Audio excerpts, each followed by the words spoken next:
Oh yeah, hey, long hurricanes is pretty. Okay, I'm hearing it now. You got it. Hey,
This segment is brought to you by Dr. Joe Danke at Select Spine and Sports Medicine. Dr. Danke is the only certified sports chiropractor in Friendswood, and his goals are always to get you out of pain and back to action as fast as possible.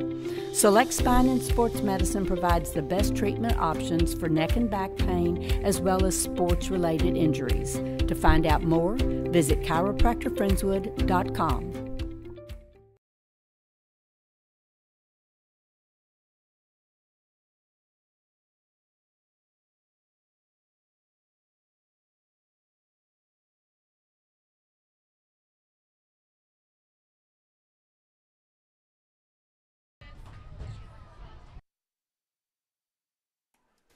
And welcome back to Henry Winston Stadium here on the campus of Friendswood High School.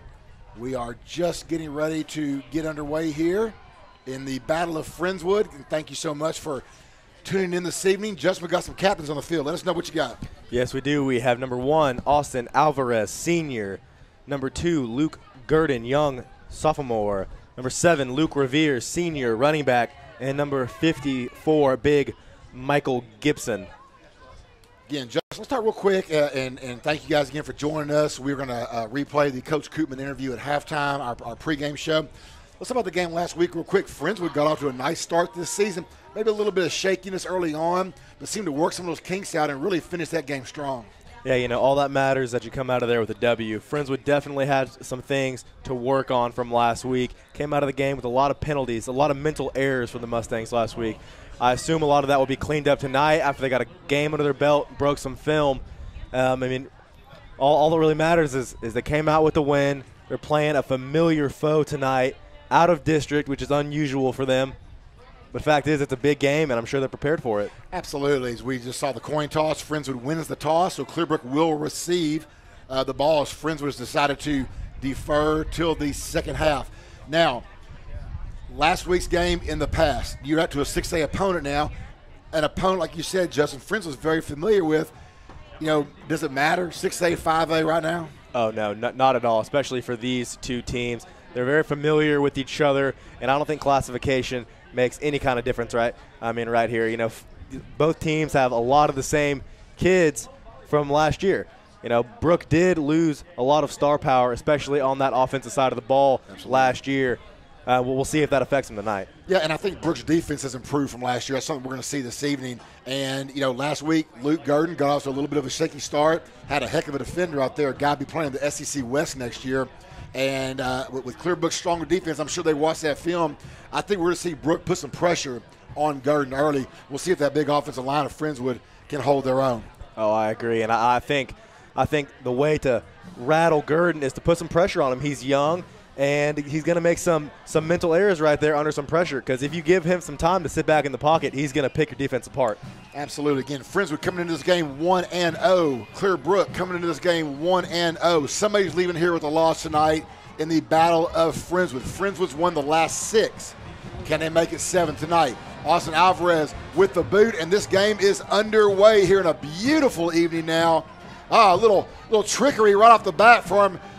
You got a fake reverse. That's going to be Lorenzo Thompson with the keeper. Gets the ball out to the 21-yard line. Justin, we're going to see Lorenzo's name a lot tonight, I think. Oh, absolutely. Koopman spoke about him earlier. He's an absolute speedster, that 4.4 speed. And everybody says they run a 4.4 in high school, but I believe his is accurate. I would believe so as well, and we're fixing to see that right now. Friendswood does come out here in their blue. If you just joined us, in their white pants, blue jersey, white helmet with the blue Mustang. Looks like we're going to have Mike Hermes in there on the end, as well as Davis Tinger. We'll go through the rest of these Friendswood defenders here in a second. 1st and 10, balls on the 21, right hash. Quarterback back to pass, looking for room. Going to have to rush, going to get out about a yard. Where he's going to be brought down. Looks like Jonathan Farrell. Yeah, Farrell was there first, had a lot of help with him. Clearbrook trying to be a little cheeky on that first play of the game. Right. Step back to pass, have all the O linemen cut, and the QB draw. Looked like it had some space initially, but did not go anywhere. Just a gain of 1. Just quarterback for Clearbrook tonight, Shane Porter. Just a junior. Porter's brother played at Clear Springs. I think he's at K-State right now. Father played at K-State years ago. He had a heck of a game, over 250 yards total offense last week. He can keep it, and he does right here again. He's going to pick up about 4 more. It's going to bring up about a 3rd and 2 now. They will get about 3rd and 3. Yeah, it looked like just a little zone read action right there coming from Clearbrook. Another QB run. Not a huge game, but enough to make it 3rd and manageable. Going to bring up a 3rd and right about 5 yards for the Wolverines. He's got Jaron Harvin offset to his right. Twin receivers to the right side. Again, 3rd and 5 now for Porter. Porter back to pass. Got a man caught. 1st down and then some. Ball to the 42-yard line. That's going to be number 6, Tyler Swanigan for Clearbrook. Just a little bit of soft. Yeah, and you're gonna see that earlier in the game from Friendswood. Going to see what these receivers got. Don't want to give up that big play early. So 1st and 10 now for Clearbrook. Clearbrook moving left to right on your computer monitor. Twin receivers to both sides. Offset back to Porter's left. We're going to have a little movement up front. I think we're going to have a false start. We'll see. And we do have a false start. That's going to back him up. And that just reminds me, as you said earlier, Justin, that was Friendswood's biggest issue last week. Penalties. This was on Clearbrook. That game last week was littered on both sides of penalties. Oh, yeah. False starts all over the place. Clearbrook trying to get to that ball pretty quickly like we saw last week in Dayton, but the hurry-up cost them right there.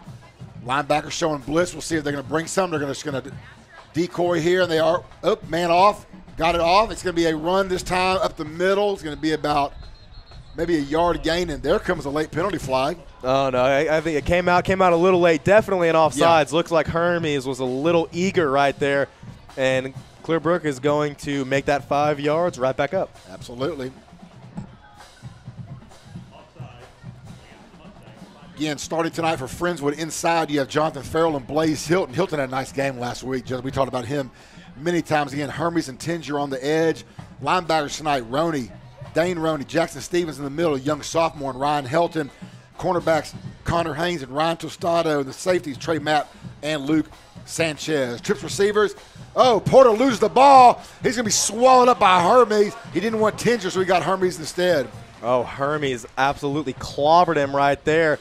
Looked like number 2 scrambling for his life a little bit right there. Good call by the QB, just falling on the ball right there. Porter's going to try that little quick screen route. I don't know if the ball's a little damp. You know, the field, we had a nice rainstorm before the game. Field's still a little damp out there. Don't know if that had anything to do with it, but regardless, again, heads up by Porter just to fall on that football. 2nd down and 18 for Clearbrook. Here comes Hermes, little pressure. Porter got a man over the top, caught.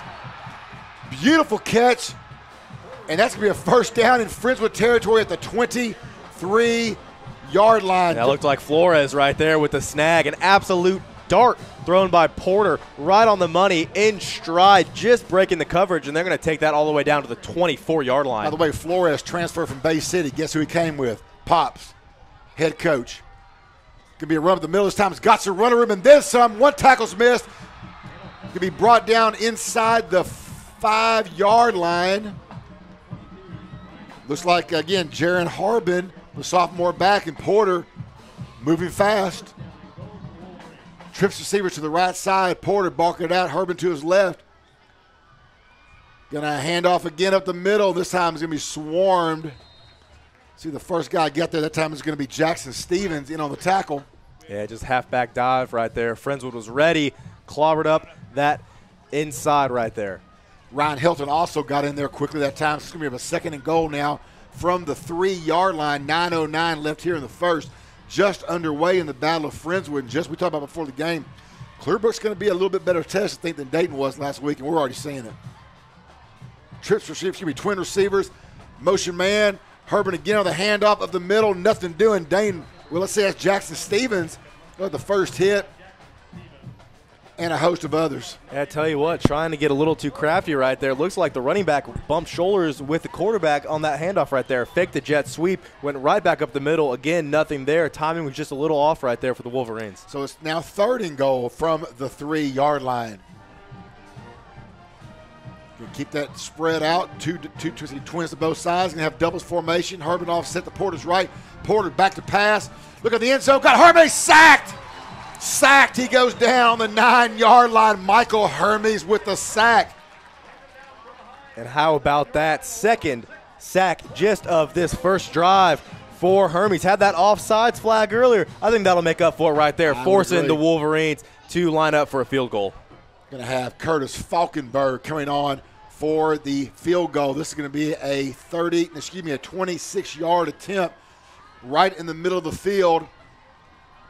Ball is snapped, ball is down, kick is up, kick is good for 3. That one was close. Clearbrook goes on top 3-0. We're going to be right back here on MCS Sports, 7:45 remaining here in the first quarter. This segment is brought to you by Dr. Joe Danke at Select Spine and Sports Medicine. Dr. Danke is the only certified sports chiropractor in Friendswood, and his goals are always to get you out of pain and back to action as fast as possible. Select Spine and Sports Medicine provides the best treatment options for neck and back pain as well as sports-related injuries. To find out more, visit chiropractorfriendswood.com. I mean, I got to do that.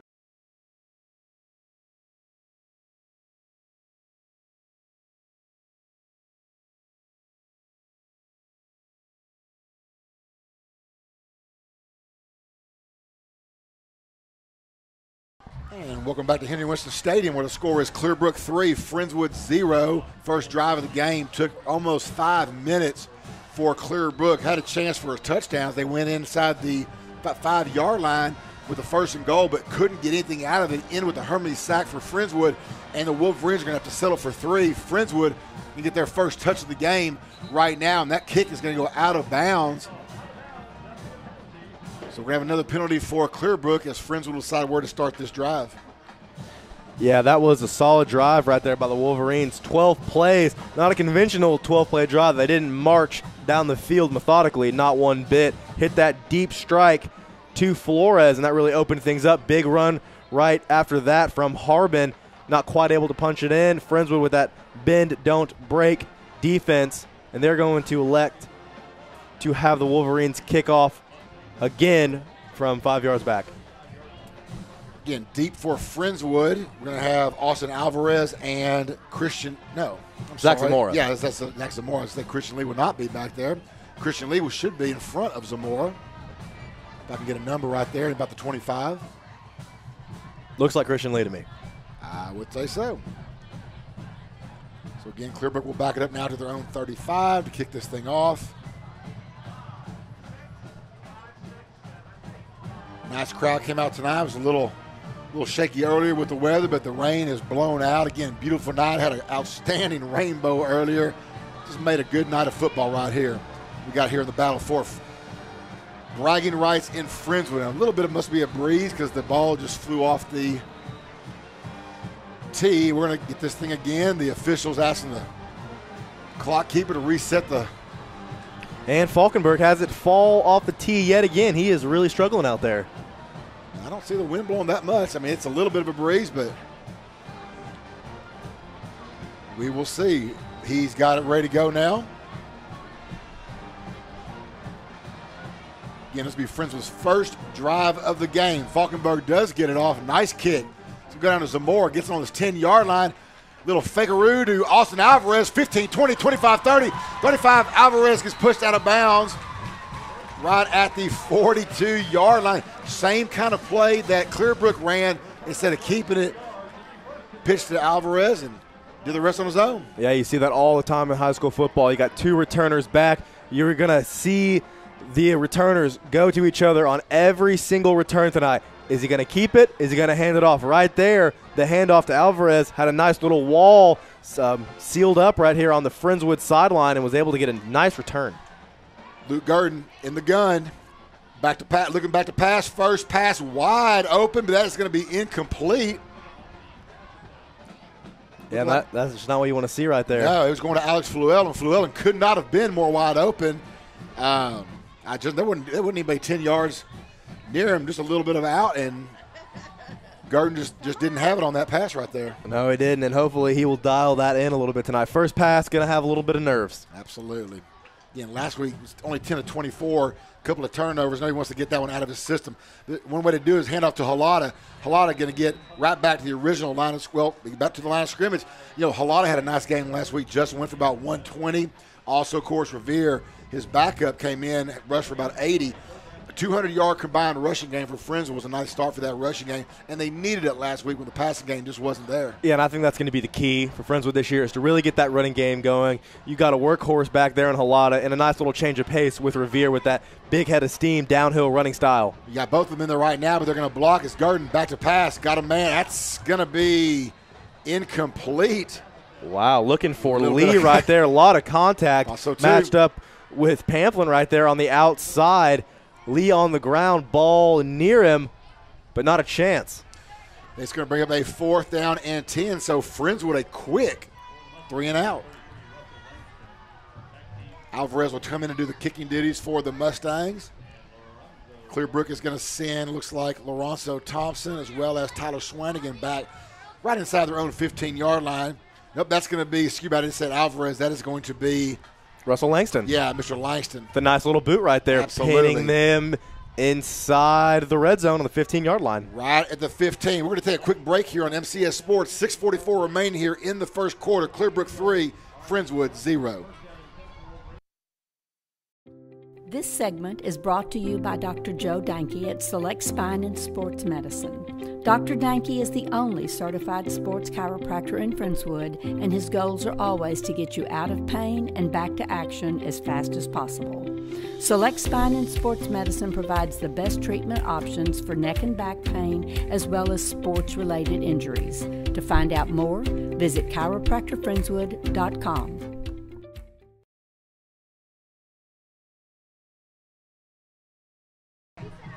And welcome back to Friendswood High School, Henry Winston Stadium, where we are 6:41 left here in the first quarter. Clearbrook starting their second drive of the game. Pass from Porter off to the left side is going to be incomplete. Yeah, looking for Swanigan right there on the swing route. Hit Swanigan just a little too far upfield. Hit him in the hands, but not able to corral it. Brings up 2nd and 10. Brook trips receivers to the right side. Single receiver up top. Again, Clearbrook moving left to right. On your computer monitor, a little pitch this time to Lorenzo. Lorenzo's going to be swallowed up that time. Look like number 44, Ryan Helton, with a quick wrap job, and that's going to bring up now a 3rd and long. Ryan Helton with that strong power clean really got that triple extension right there, brought the hips through, and a tackle for a loss of 5. That was a nice tackle indeed by Mr. Helton. So it's going to be a 3rd and 15 now for Clearbrook, deep in their own territory. Friendswood needs a big stop here. Put some field position for the offense for the next series. Trips receivers again for Brook. Little movement, got a blitz, got a Jackson Stevens, almost had a safety.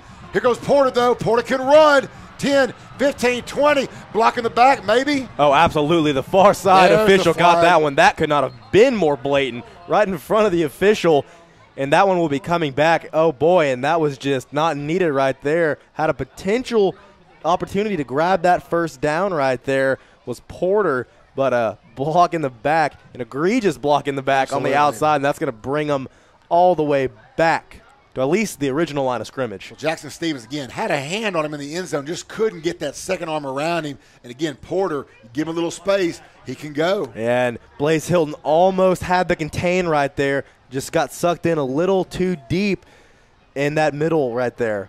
So that will bring up now a 3rd and 11 after the penalty for Clearbrook. So, again, Clearbrook gets one more chance. So, actually, all in all in that play, they actually gained 4 yards for 3rd down. Not bad. That's right. And then get to try it all over again. That's absolutely correct. 3rd down and 11. 5:51 left here in the first quarter. Friendswood down 3-0. You're listening to MCS Sports. Porter back to pass. Going to lob it up to Lorenzo. Lorenzo with a catch. And that's going to be enough for a first down. Lorenzo Thompson, that ball was in the air a long time. But there was not a defender in sight. Yeah, Porter looked like he was trying to hit the moon with that shot right there. But he was so wide open, was able to pick up the first down. I was surprised that ball stayed in bounds. Absolutely. So another set of down here for the Wolverines. 1st and 10 on the Wolverine 30-yard line here in the first quarter.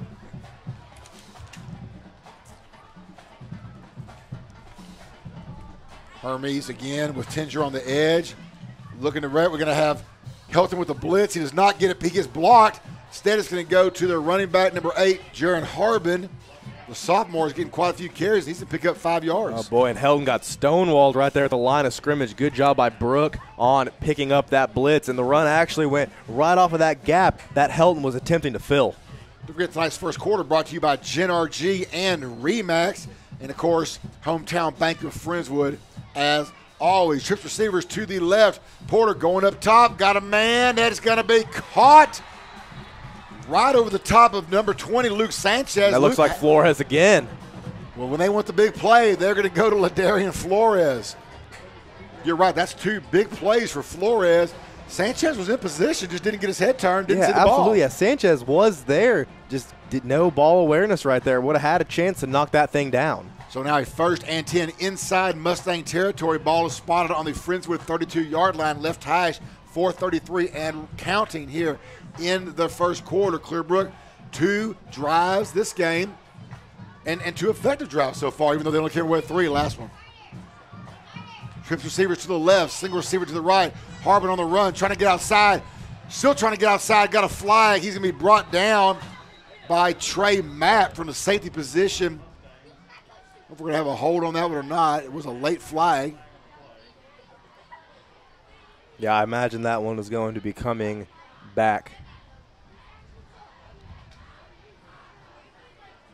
It is going to come back, and it is going to be a hold against the Wolverines on that run by Harbin. So that's going to bring up now a 1st down and we're still going to go back. That was a little behind the line of scrimmage. It's about a 1st and 18 now, it looks like.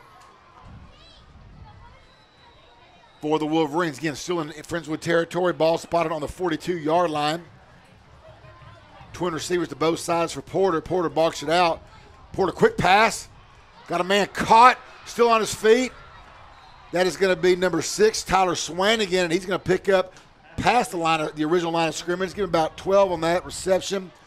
Ball's going to be spotted now on the Friendswood 29-yard line, second and manageable now, 2nd and 6. Yeah, so far it's been all pass for the Wolverines. Over that one about 15, 20-yard run right there, busted off by Harbin. Other than that, Friendswood has been playing some soft coverage, and Clear Brook taking advantage. Twin receivers to both sides again for Porter. 3:32 and counting here in the first quarter. Friendswood down 3-0 to the Wolverines. Porter, quick strike, got a man caught. 30-yard line, 25. It can be brought down right inside the 24-yard line. Yeah, that's Flores again. Flores. Just simple little screen pass, making it third and manageable, third and very manageable. Looks like about 2 yard. The run has not been there up the middle, so let's see what Clear Brook comes up with right here.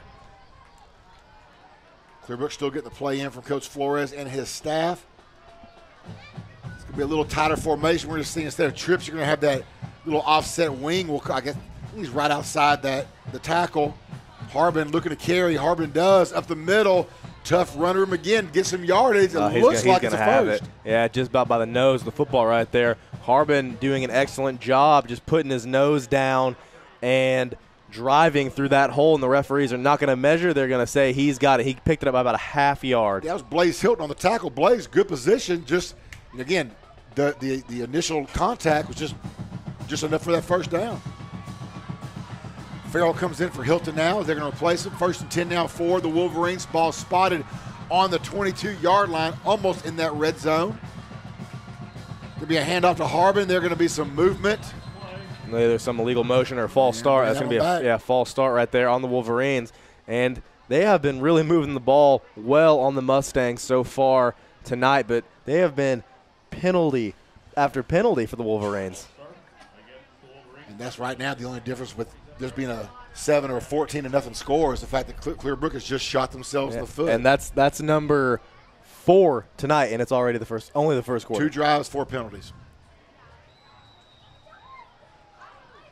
Twin receivers to the left side. Twin receivers to the right. Porter with Harbin offset to his right. Porter back to pass. Got a man. That was caught. Wow, looks like he came up with it right there. Well, Clear Brook receivers in the same area right there. Somebody is not running the right route. But, again, looked like it was Flores coming up with it. Flores having a nice little night so far. Friendswood had a chance at intercepting that ball right there. It was, it looks like Tostado was right in the mix with the – 2 Wolverines, 2 Mustangs tangled up right there, but Clear Brook wins the battle. They are now in the hometown Bank of Friendswood red zone, 16-yard line.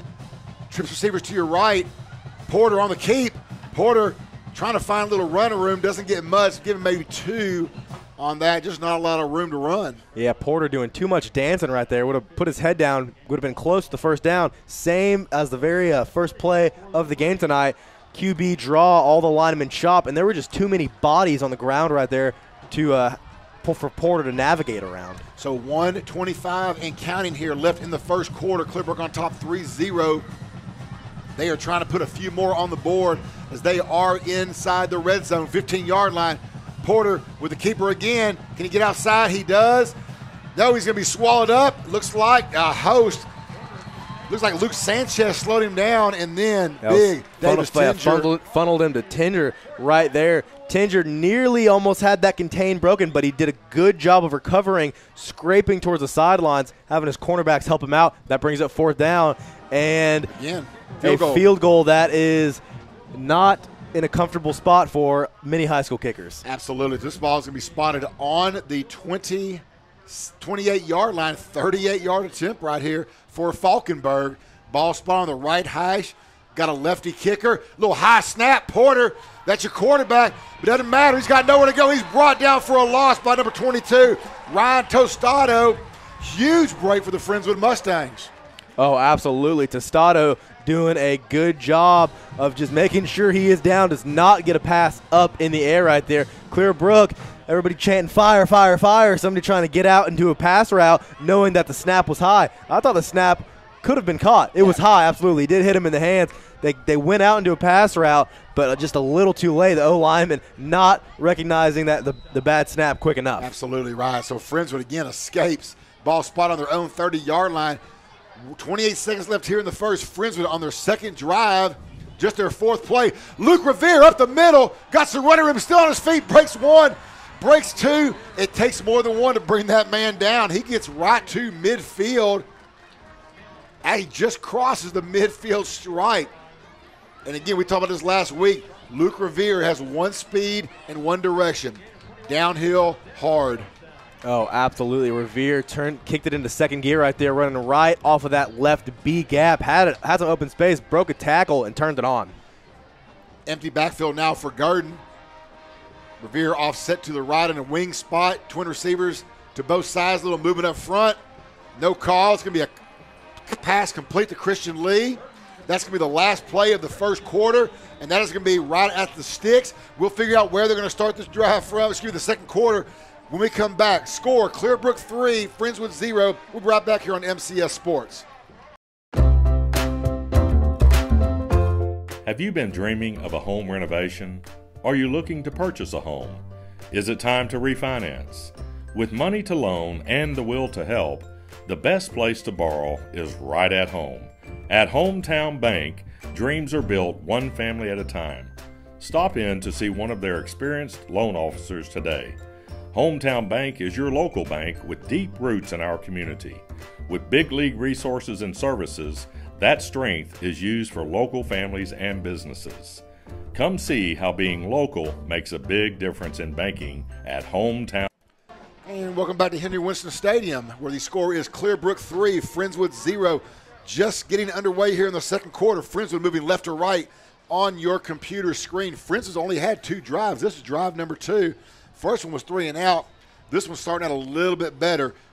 2 plays, 2 good amounts of yardage, and this one's going to go to Luke Revere. He is going to be brought down by a host of Wolverines this time. Shortest run of the game for him so far tonight, a 2-yard gain. Looks like Fluellen is going to come in right now. Going to give a breather to Elliott Taylor for Friendswood. Again, Justin Friendswood just got to get a little something going. First series was regrettable, forgettable. Move on to the next one. And that's what they're doing. Friendswood's defense in the great example of bend but don't break so far tonight. Absolutely. 11:30 left here, just underway. That ball's going to be picked off. Garden with a little screen to Alvarez, and that ball was thrown right to Michael DeJesus, who was standing in front of Alvarez. Just a bad decision to throw the ball. Yeah, Garden has got to be – he just got to be more sound than that right there. That was a clear decision. DeJesus was all over that route. Alvarez a great receiver, but boy, he fronted him, and Alvarez did not have a chance to even break that thing up. And I'll tell you what, Friendswood caught a break that thing did not go for 6. I mean, just like Garden's pinpointing his target, knows where he's going. You see that guy, if nothing else, throw it out of bounds. Agreed. Right over his head. But regardless, it's now Clearbrook's ball on their own 43-yard line, moving right to left. Second quarter here just underway. Second quarter brought to you tonight by Frank's Collision Centers and Hometown Bank of Friendswood. Twin receivers to both sides for Clearbrook. Porter, pump fake. Porter's going to be brought down for the sack. Going to get a number here. We do. That's Elliott Spiller and Blaze Hilton. I don't know who they're going to give that sack to, but we'll give it to both. I think Blaze was there. Blaze was there first. Hit him up high. Spiller down low. Absolutely sandwiched him right there. We will take it either way for Friendswood. It can bring up now 2nd and 14. And Porter, that's about his 3rd or 4th sack tonight, I think. That is his 4th if you're going to count the field goal. I'm going to count the field goal. Twin receivers at both sides. Porter back to pass. Porter still looking. Throws the man on the far sideline. That is going to be caught. Thought we were going to have a pick 6 right there. Instead, it's going to be caught by Lorenzo Thompson. Another cross the field, long pass. I'll tell you what, Haynes just caught in between right there. He saw the opportunity for the big pick, for the big hit. Just caught in between, got a little mixed up right there. Didn't know what to do. Instead, kind of came at him about three-quarter speed right there and allowed him to catch it. 3rd and 2 now for the Wolverines. See if Friendswood can get a stop here. It's going to be a handoff to. We have a new back right now for Brook, Michael Norris. He's going to get about 3. That's enough for a Wolverine first down. And again, the time of possession tonight for Clearbrook so far has been all Clearbrook. Oh, absolutely. Friendswood has had the ball only for 2.5 minutes. And all that being said, is that was one thing Friendswood had to deal with last week was the amount of conditioning woes their defense faced. They were on the field so much. Broke up the middle by Norris. Still on his feet. That's a first down and then some. He's going to be inside Friendswood territory at their own 32-yard line. And that's Michael Norris, senior tailback. But just what we were talking about was Friendswood's defense last week. In the second half, you saw a lot of hands on knees and all, just because they were just gassing. They was running that hurry up, and the offense was on quick. Don't want to see that again tonight. Twin receivers to both sides. Norris again. This time, nowhere to go. He's going to be hit first by Roney, and he's going to be brought down, give him about 2 yards on the carry. It's going to bring up a 2nd and 8 now for the Wolverines. 9:25 left here in the first half. And that's the benefit of bringing on a back like Norris. Got those fresh legs, a senior, been here before, and he's chopping it up right now. Oh, absolutely. And Porter still keeps that offense and the twin receivers set to both sides. Why change what's working for the Clearbrook Wolverines? And again, I'm surprised Clearbrook's taking this long. If I was them, I'd keep rolling. For Friendswood's defense right now. Oh, it's a high snap.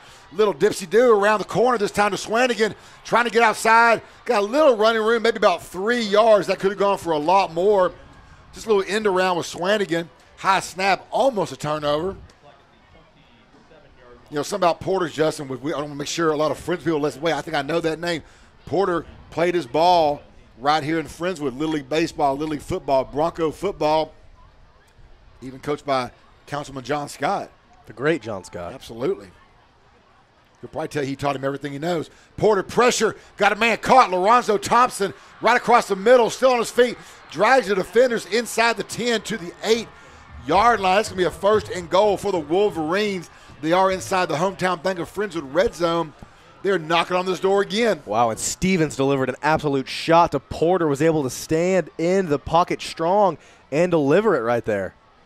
1st and goal now from the 8. Thompson inside slot. Handoff to Norris. Norris trying to find some room on the route. Left side. He's going to be brought down for a loss. Dane Roney.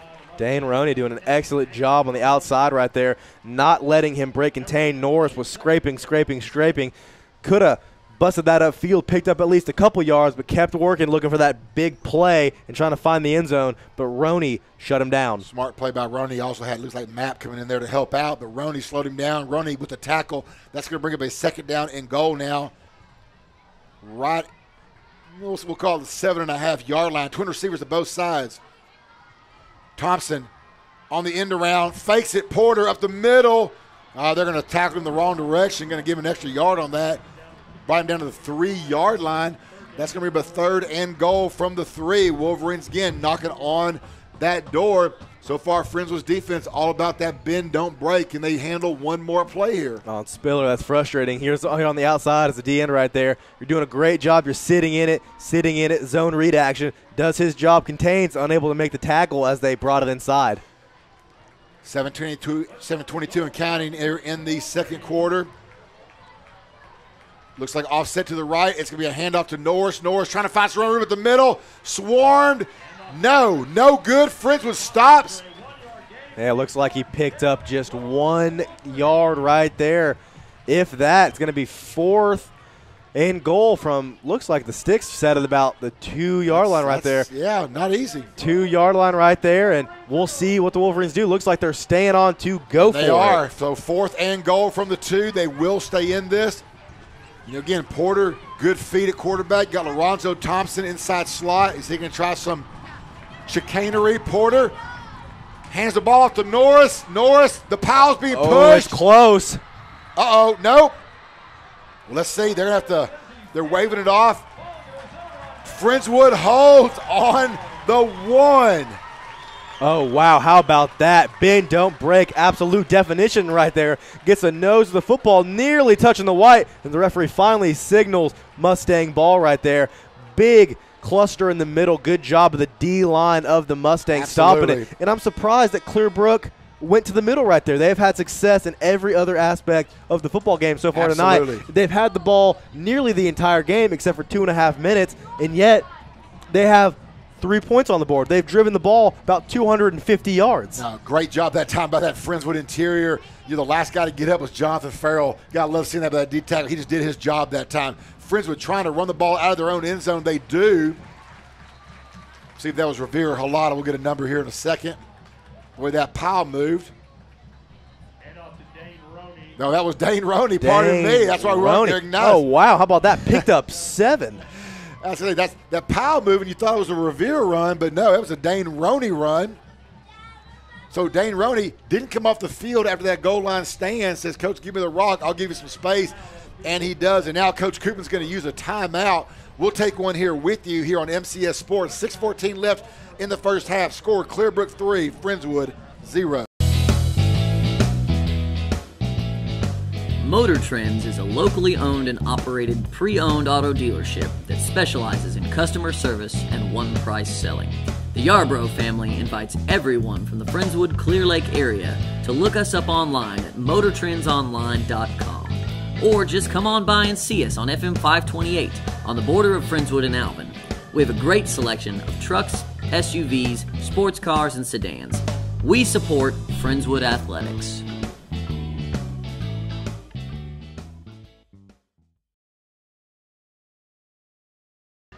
And welcome back to Henry Winston Stadium. We're at a 2nd and 3 for the Friendswood Mustangs, just looking to get a little offense. Had a little taste of some offense the last drive before the interception from Garden, trying to get this thing going. They were deep in their own end zone. Roney, not a typical run you hear from Roney, but a beautiful run of 7 yards to get him a little bit of breathing room. Both backs are in there. Halata with the football. He's going to be brought down right about the 9-yard line. That's going to bring up a 3rd and 2 for the Mustangs, and should be nice to have Friendswood pick up a first down here. This is something we haven't really seen from Friendswood. I mean, just speaking from the one game last week with the dual running backs out there, Halata and Revere both out there. Misdirection to Revere, handed it off to Halata, was able to pick up just about a gain of 1, but they have Revere come off right now. But you're right, yeah, we didn't see that at all last week, and now we've seen it a bunch. A little movement up front. Ball's going to be caught.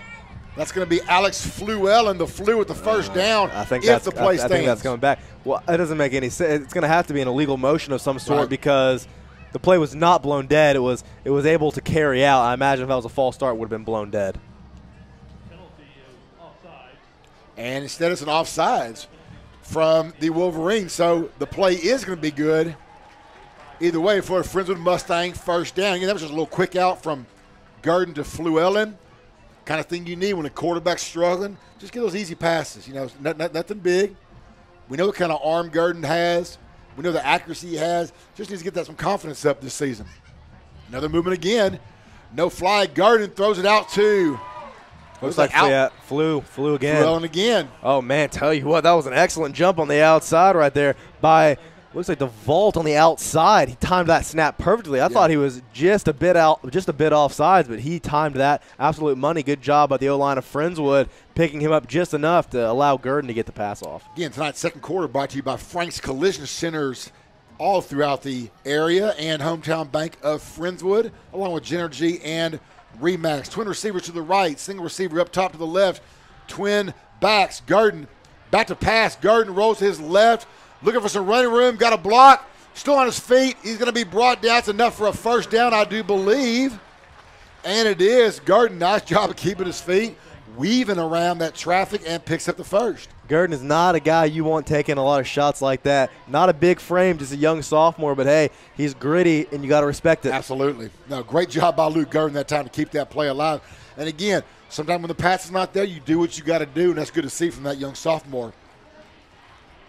1st and 10 now for Friendswood. This drive is taking a while. We're not getting too far, but that's okay because, again, right now they have a drive being sustained, and that's what they need. Halata, ball to the right, nowhere to run. He's brought down by 5 Wolverines. That's going to be – we're going to give them about a half-a-yard gain is all they're going to get. Hanging on right there for dear life is one of the Wolverines, able to have his buddy corral to the ball right there. Yeah, gain of 1 by Halata right there, and still – not much in the run game at all for the Mustangs tonight. Well, not really much in the passing game either. They have had some struggles moving the ball. Be nice to see if they can keep this drive going and pick up something here with 4 minutes left now in the first half. Garden back to pass. Garden still got some time. Great blocking up front by James Davis. Garden on his feet, Trying to get outside, he does. Pick up about 6, but we got a flag. Flag in the back, and that tends to happen a lot when you see a broken play and the quarterback scramble out of the pocket. Gurdon showing some solid poise in the pocket. Didn't see anything there. Decided to tuck the ball. But when those D linemen see the offense or see the quarterback break through, they try to release, and the O linemen get that little extra hold, and they're in open space, getting it exposed, allowing the referee to see it, and that is a big one for Friendswood. And that's, too, brought up by the fact that Clearbrook did a great job that time of coverage. So there was really, Gurdon had the time early, didn't have a man to throw to, had to make the move, and, of course, like you said, by that time it was the hold. So it is now going to be 2nd and 18 for the Mustangs. Again, long drive, just not a lot of yardage right now. The whole yardage is back to about 20. Gurdon back to pass. Gurdon's going to be pressured and still on his feet, avoided 1 sack, avoids 2 sacks, and he's not going to avoid the 3rd as he can be brought down to his own 10-yard line by number 45, Brandon Cazares, and there was just nowhere for that young man to run. Tell you what, Gurdon does have some solid pocket presence. He felt the pressure, was able to avoid not 1 but 2, and he had the opportunity right there to throw the ball away before that last defender was able to bring him down. But now you bring up a 3rd and forever, and I would not be surprised if Friendswood comes out of this timeout with some sort of screen or draw. So we're going to have 3:21 left here in the first half. Just to give you a little heads up, our halftime guest tonight will be none other than the superintendent of FISD, Thad Rohr, who, by the way, without Thad Rohr, none of this would be happening right now. Just no one would hear us, and we wouldn't have Soleil Gignac next to us tonight running the production booth and getting this out. Thad Rohr, the man behind MCS Sports to get this thing going. We're looking forward to seeing him this evening. Also, if you were not here at the game tonight, FISD honored Friendswood alumni Tony Hopkins on the field. 25 years as the voice for Friendswood Mustangs. And if you've been to a Friendswood game, you cannot mistake that beautiful opening that Tony Hopkins does. Justin, you've heard it many years in the stands. You've heard it on the field. He's legendary. The longest Mustangs I have ever heard can hold it for 30-plus seconds, and I have heard it when I was playing, and now it's great to hear from another perspective. Absolutely. He is a Friendswood treasure for sure. 3rd and 24 for the Mustangs. Trips receivers to the left side. Gurdon offset is Halada. Gurdon going to just do the draw to Colton Halada. Halada got a little running room. He's going to be brought down, though, just actually back to the line of scrimmage.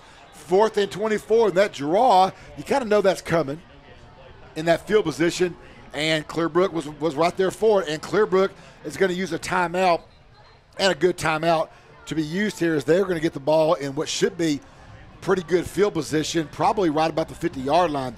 Just going back to Tony Hopkins real quick, he made his debut while being a student at Friendswood High School on the mic when Coach Kroll, do you remember Coach Kroll from Friendswood Junior High? Absolutely. Coach Kroll, another Friendswood legend, asked him to announce the junior high track meets.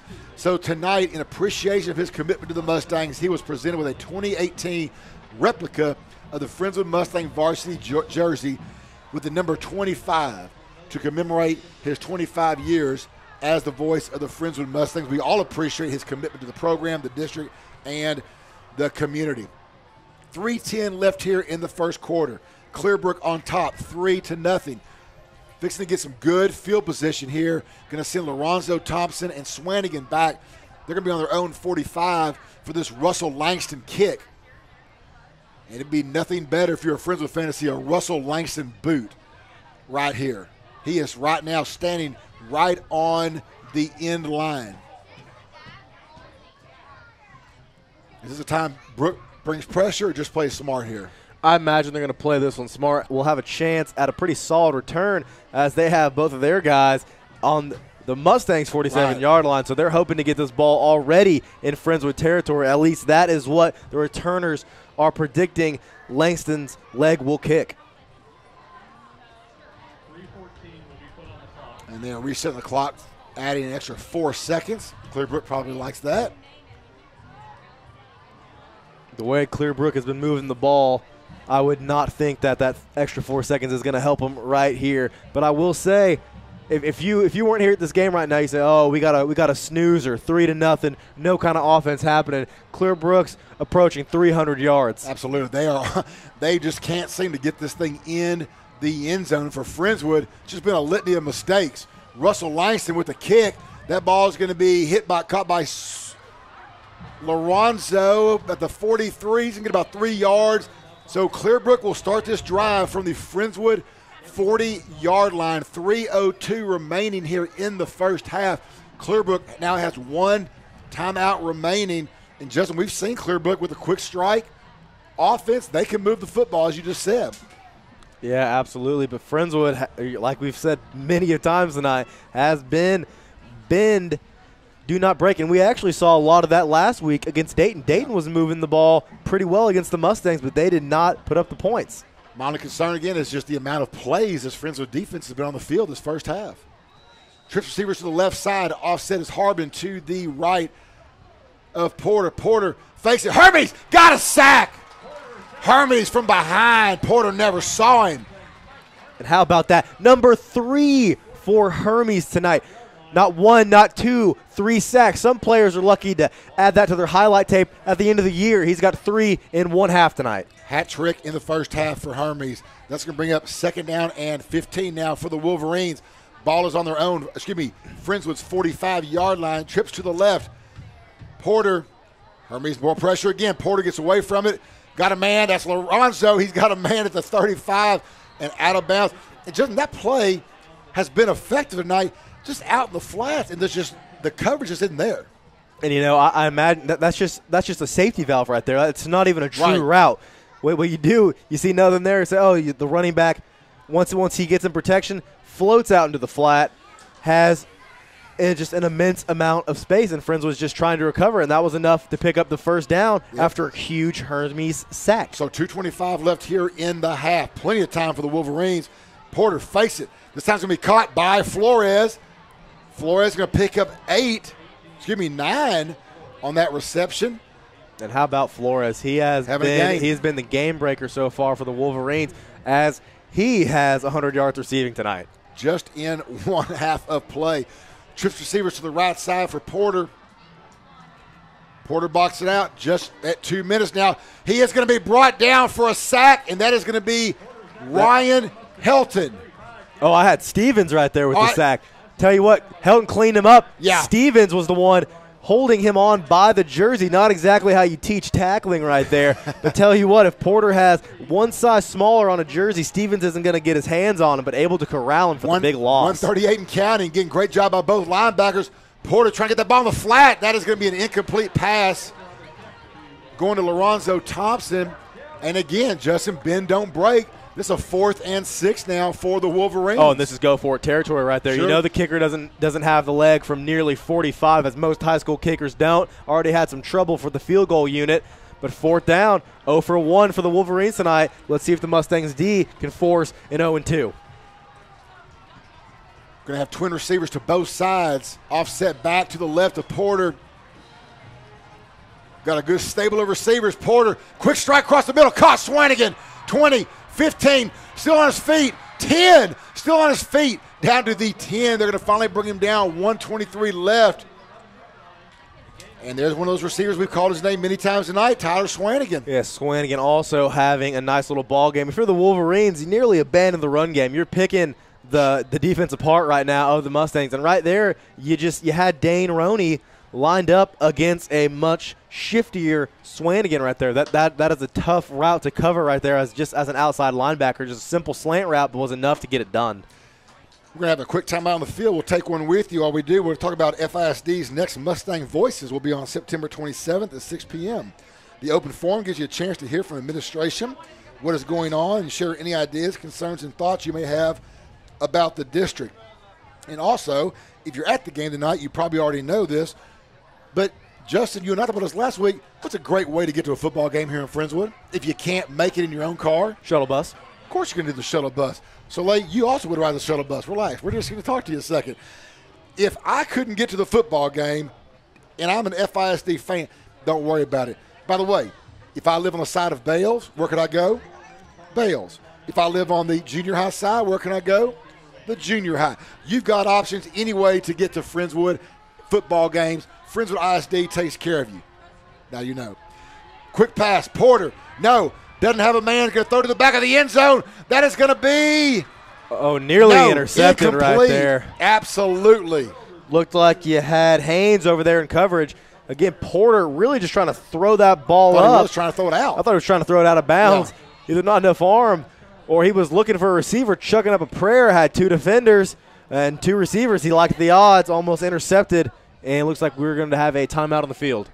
Yes, we are. And, again, we have 1:04 left here in the first half. We'll talk more about the first half after our halftime guest, Thad Rohr, comes in. But I'm just going to just sum it up without even looking at these stats. The stat sheet is all one-sided. Clearbrook has dominated this ball game tonight, and it's a 3-0 score. You know, like you said a minute ago, Justin, it seems like it's a defensive battle, kind of like that game last night in the NFL. You watched that Thursday night ball game, and it was just a defensive struggle early on. This game, I don't call it a defensive struggle. It's 3-0. The offense has been outstanding for Clearbrook. They just can't finish the deal, and they're going to try it one more time now. Yeah, if you're Friendswood and you go into the locker room, either if they shut them down right here, either down 6, down 3, that is a huge win. Clearbrook, 2nd and 10 from their Friendswood 11.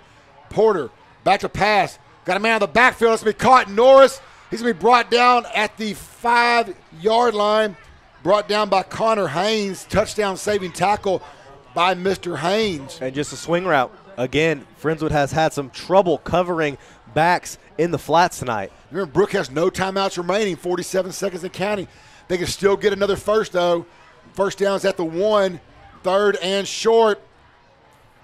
Porter throws the ball out of the end zone. There was no receiver. Great coverage by that Friendswood secondary.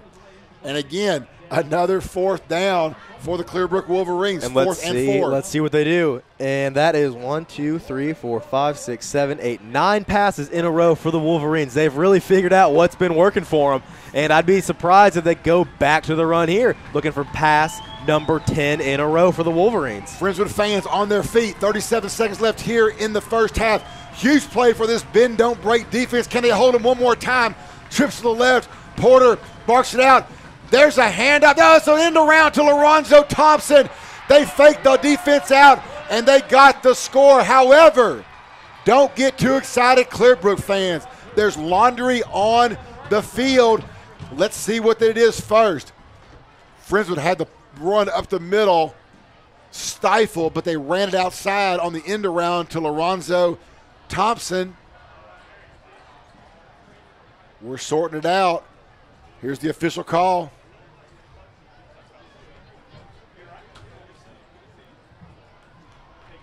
Holding for the Clearbrook Wolverines.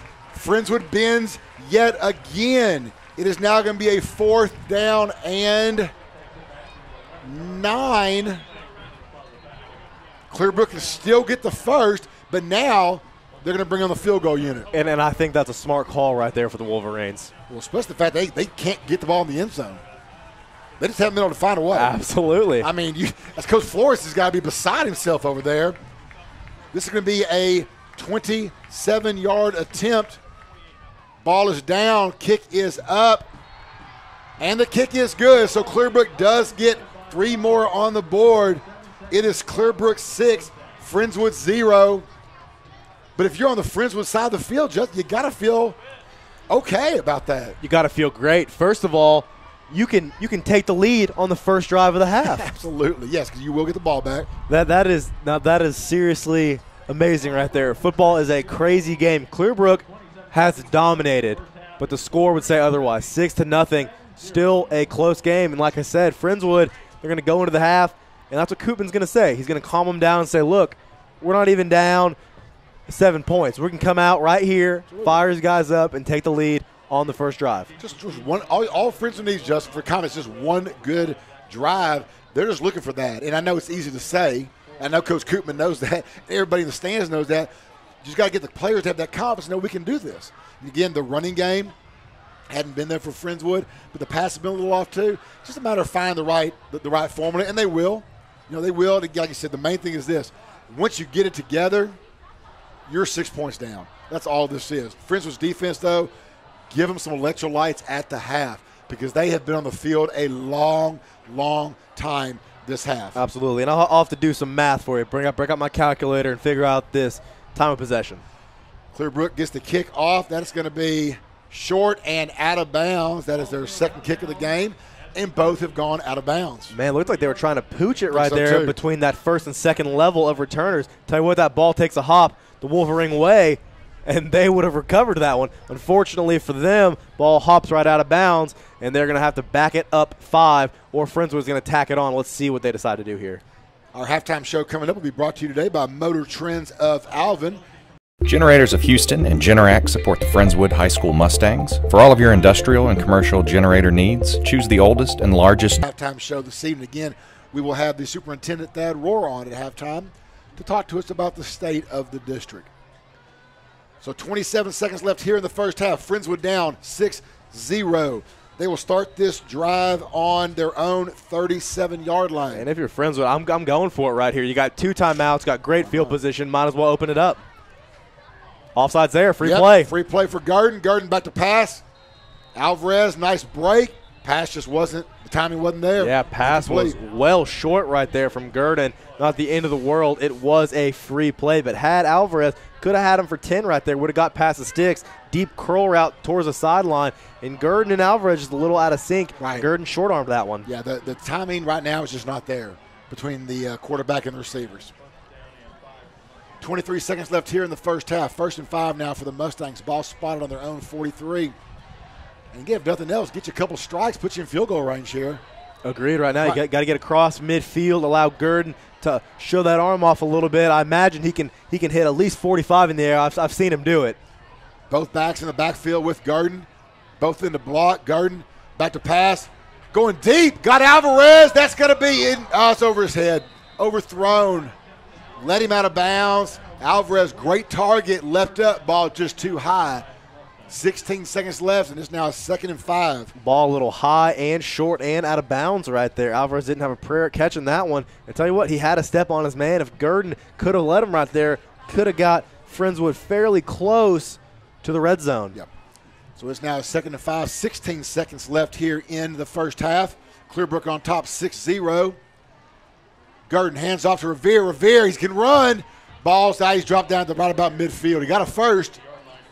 And there the timeout comes. I love the play call right there from Coopin. I was just thinking the same. I had the same thought right there. Clearbrook in that deep coverage, ready for the pass. Have Revere pick up a few yards, which he does. Picked up 6 right there. Now the Mustangs are within striking distance of that end zone. 12 seconds to go. Should be able to take at least 2 shots at it. Sure, and again, you got a great kicker in Alvarez on the sideline. Let him do his thing and just see what you can do. Give yourself a shot. That's all you need to do here, because that will give these kids a lot of confidence. Now we'll see what Friendswood does. Are they going to take a shot to try and get in field goal range? They do have that timeout, so the whole field is in play. We'll see if they run something towards the middle of the field, try and pick up about 20, 25 yards, or let's see if they run down towards the end zone and have Garden chuck up a couple prayers. They're going to have trips receivers to the right side. Alvarez will be split wide. Looks like Christian Lee, solo receiver up top all by himself. One back in to block is Revere. Snaps up Garden. Rolls to his right. Garden being pressured. Gets a pass off. That's going to be intercepted. 45 and dropped. That is going to be Isaiah Gunling with the pick of Garden. And that is going to take us to the half right there. Tell you what, that was a flood route right there from the bottom side receivers. Had Alvarez wide open, right. Nobody on him. He would have had a chance to go a long way. Garden looked for the under route, looked for that out route, and it was intercepted. Ball didn't have a chance. So at halftime here on MCS Sports from Henry Winston Stadium, it is Clearbrook 6, Friendswood 0. We'll have the Motor Trends of Alvin halftime show coming up next. Have a couple of ads, then we'll speak to the superintendent himself, Thad Rohr. You'll also hear the Coach Koopman pregame interview shortly. We'll be right back here on MCS Sports. Generators of Houston and Generac support the Friendswood High School Mustangs. For all of your industrial and commercial generator needs, choose the oldest and largest Generac industrial dealer in Texas, Generators of Houston. They are generator installation experts with over 14 years of experience and installation references in virtually every commercial, municipal, and industrial application. If your business needs a generator installation, service, or parts, call the largest industrial Generac dealer in Texas, generatorsofhouston.com. That's generatorsofhouston.com. Go Mustangs!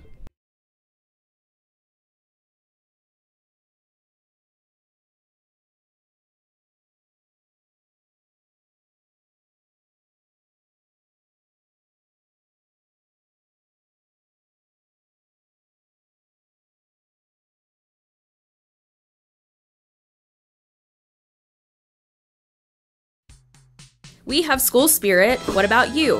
JSC Federal Credit Union offers Friendswood High School Mustang mascot ATM and debit cards. Parents, students, and staff, show your school spirit with your very own Mustang's mascot card.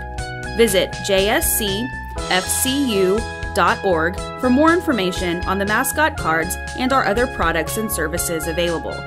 JSC Federal Credit Union, home of the Friendswood High School Mustang mascot card, with 2 Friendswood branch locations.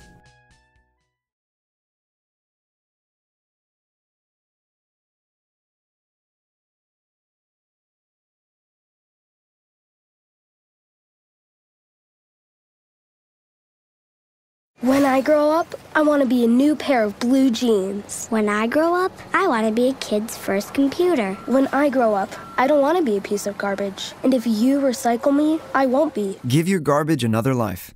Recycle. Learn how at iwanttoberecycled.org. Brought to you by Keep America Beautiful and the Ad Council.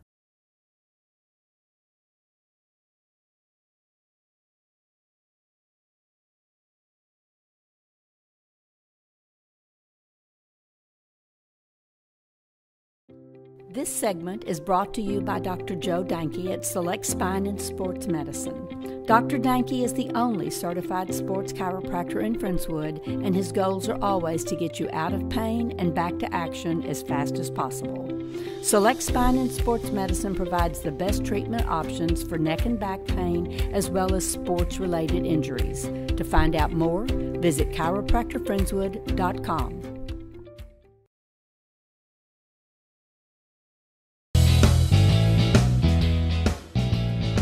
Motor Trends is a locally owned and operated pre-owned auto dealership that specializes in customer service and one-price selling. The Yarbrough family invites everyone from the Friendswood Clear Lake area to look us up online at motortrendsonline.com, or just come on by and see us on FM 528 on the border of Friendswood and Alvin. We have a great selection of trucks, SUVs, sports cars, and sedans. We support Friendswood Athletics.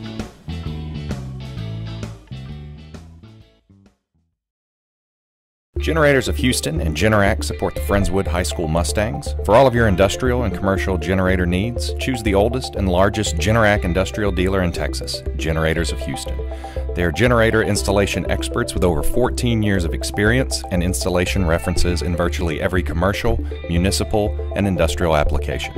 If your business needs a generator installation, service, or parts, call the largest industrial Generac dealer in Texas, generatorsofhouston.com. That's generatorsofhouston.com. Go Mustangs!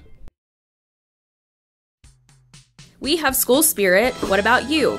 JSC Federal Credit Union offers Friendswood High School Mustang mascot ATM and debit cards. Parents, students, and staff, show your school spirit with your very own Mustang's mascot card. Visit jscfcu.org for more information on the mascot cards and our other products and services available. JSC Federal Credit Union, home of the Friendswood High School Mustang mascot card, with 2 Friendswood branch locations. This segment is brought to you by Dr. Joe Danke at Select Spine and Sports Medicine. Dr. Danke is the only certified sports chiropractor in Friendswood, and his goals are always to get you out of pain and back to action as fast as possible. Select Spine and Sports Medicine provides the best treatment options for neck and back pain as well as sports-related injuries. To find out more, visit chiropractorfriendswood.com.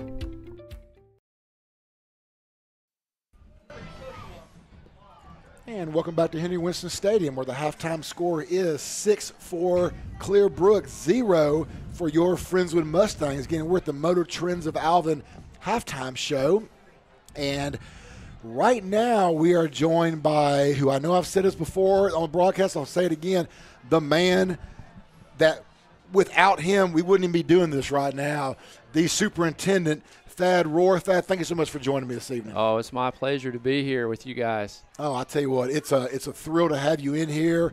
We're just so blessed to have MCS Sports this year. This program, we've broadcast games in the past, but nothing like this right here. This is just an outstanding opportunity for us to do something for the district and to let students be, and I say more, they're more than involved. They run the show. That's right. It's so exciting for me to walk in this booth and see Soleil Geniac over here running the show, and knowing our kids are producing this, they're working through this, and we got Justin Lowe, Friendswood alum, on one of these mics, and his dad, who might as well be a Friendswood alum, sitting on the other one on a Friday night. So just a student-produced radio program. I love hearing our teachers' voices on the advertising. And the home cooking, I love that the best. No, that we don't mind that a bit either. No. It's, we struggled with that in the past a little bit, and but we don't have to anymore. That's now, right. It's, no doubt about it. And what I do like as well as, and you miss this too, is when you get to hear advertisements for our local Friendswood businesses in the area. I mean, we've got so many involved, and so many more have called and asked, how do they get involved? It's Friendswood-centric for a reason. There's always been great support from the Friendswood community for Friday night football, as well as many things throughout the district. But this is just one more avenue, I think, which I'm looking forward to seeing this grow over the next few years. Yeah, that's great. And you're right, the businesses who are so supportive. Mm-hmm. I mean, it's one of the pieces, one of the key ingredients for the success of Friendswood ISD is those local businesses, their involvement in all the things that we do, be it financial or just the support, putting kids' names up in their windows, or sitting out here in front of us tonight watching this ball game. And these kids. Absolutely. Well, let me say one more thing real quick on speaking of Friendswood legends. We got to honor Tony Hopkins tonight. We already mentioned the fact he's been doing this 25 years now. But I want to hear your thoughts on him, because I've heard it as a parent. My son's heard it from the field, from up here. He's an institution. He is an institution. 25 years, announcing these games. Started out, his first time was Max Kroll pulled him up to do a junior high girls track meet. And he's been on the mic ever since then. And, again, it's kind of like this radio broadcast. He's part of he's our other board members. So he does a lot for our community. Sure. Well, Thad, let's talk. You and I spoke last year after a little different circumstance. Of course, we talked after Harvey last year, and there was so much going on with that. I don't need to ask you how has this year been different, because it's pretty obvious, and people would rip me for that. But all that being said, you guys came through a great year last year. I thought the district as a whole, through everything, I thought it was just a super successful year in many avenues. I hope maybe you could talk about that for a minute. Yeah, we had, if you look back at our student performance in all 6A in competing against a lot of the big boys, we had a great year. And I'll put that all on our community, our kids, our teachers, a team as a whole that just, rises up in the face of adversity and this year, and we've had a great start to this school year as well. Right, and I appreciate you saying that, because that's what I was going to ask you about this year, not having to deal with what you guys dealt with last year. That helps, is obviously, but again, here we go, another year, and again, everybody's you see the band doing their thing, the Wrangler Rest. This match, I've been to a volleyball game, to a football game, watching the band, and it's all about those students being out there and doing their thing, performing, and getting to do what they love. And kids who are engaged, kids who are involved, they just thrive. Sure. And I think that's the reason for a lot of our success. No, absolutely. So is there anything FISD-wise this first semester coming up that needs to be, made a mention of? Anything else coming up that you could offhand that you can think of? I think one thing is we're moving forward with a strategic planning initiative. There's a survey out right now on our website. I'd ask everybody listening to go join and answer the questions to that. We've had summits. We've had focus groups from students to teachers to administrators, just asking about the hopes and dreams for the kids of Friendswood ISD in the next 5 years or in the future.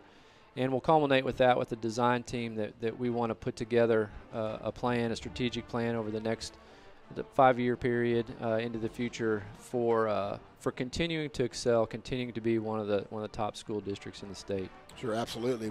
Well, Coach, one thing too, I was talking about Coach. I was fixing to talk about Coach Roar. So while we have that, how does it feel to look back on the field and see your brother out there? Oh, I love seeing my brother Nathan out there. You know, after the scare that we had as a family with him, some health concerns, and really feel like the Lord touched his life and touched him, and just feel so blessed to have him and his kids out here as a part of this. He needs to get his act together, though, because our offense is struggling a little bit tonight, and get moving a little bit. Our defense is really rising to the occasion, but I'm sure, as is typical from Friendswood, they'll make the adjustments at halftime and they'll come out and give these guys a run. Oh yeah, absolutely. No, they're just making sure people stay in the stands for the second half. Right. I think absolutely. Right. No, it's early in the year, and again, this Friendswood team, we saw it last week, replacing a lot of great players from last year. And you play these non-district games to get those guys some experience, and with a new district this year, and as you know, it doesn't get any easier going from 6A to 5A with the district they put us in. No, one of the tougher districts. So to have Brook has a new coach, and he's got a good scheme, got a good group of disciplined kids. They're playing well tonight. Glad to have CCISD here over with us playing them.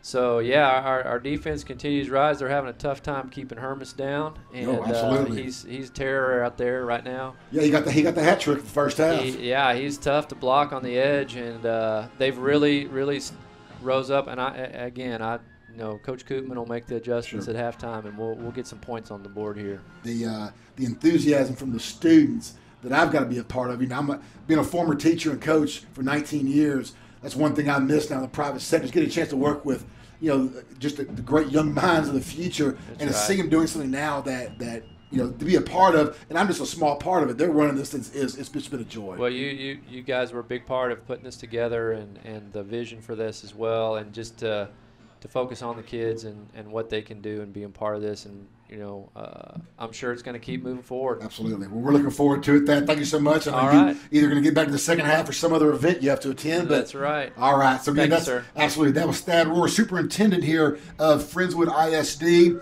We'll be right back here to break down the first half here on the Motor Trends of Alvin halftime show.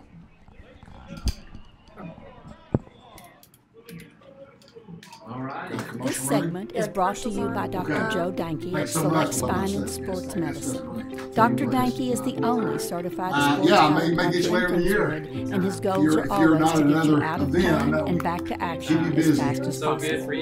Select Spine and Sports Medicine provides the best treatment options for neck and back pain, as well as sports-related injuries. To find out more, visit chiropractorfriendswood.com. Let's run back. You know what? Let's do this. I'll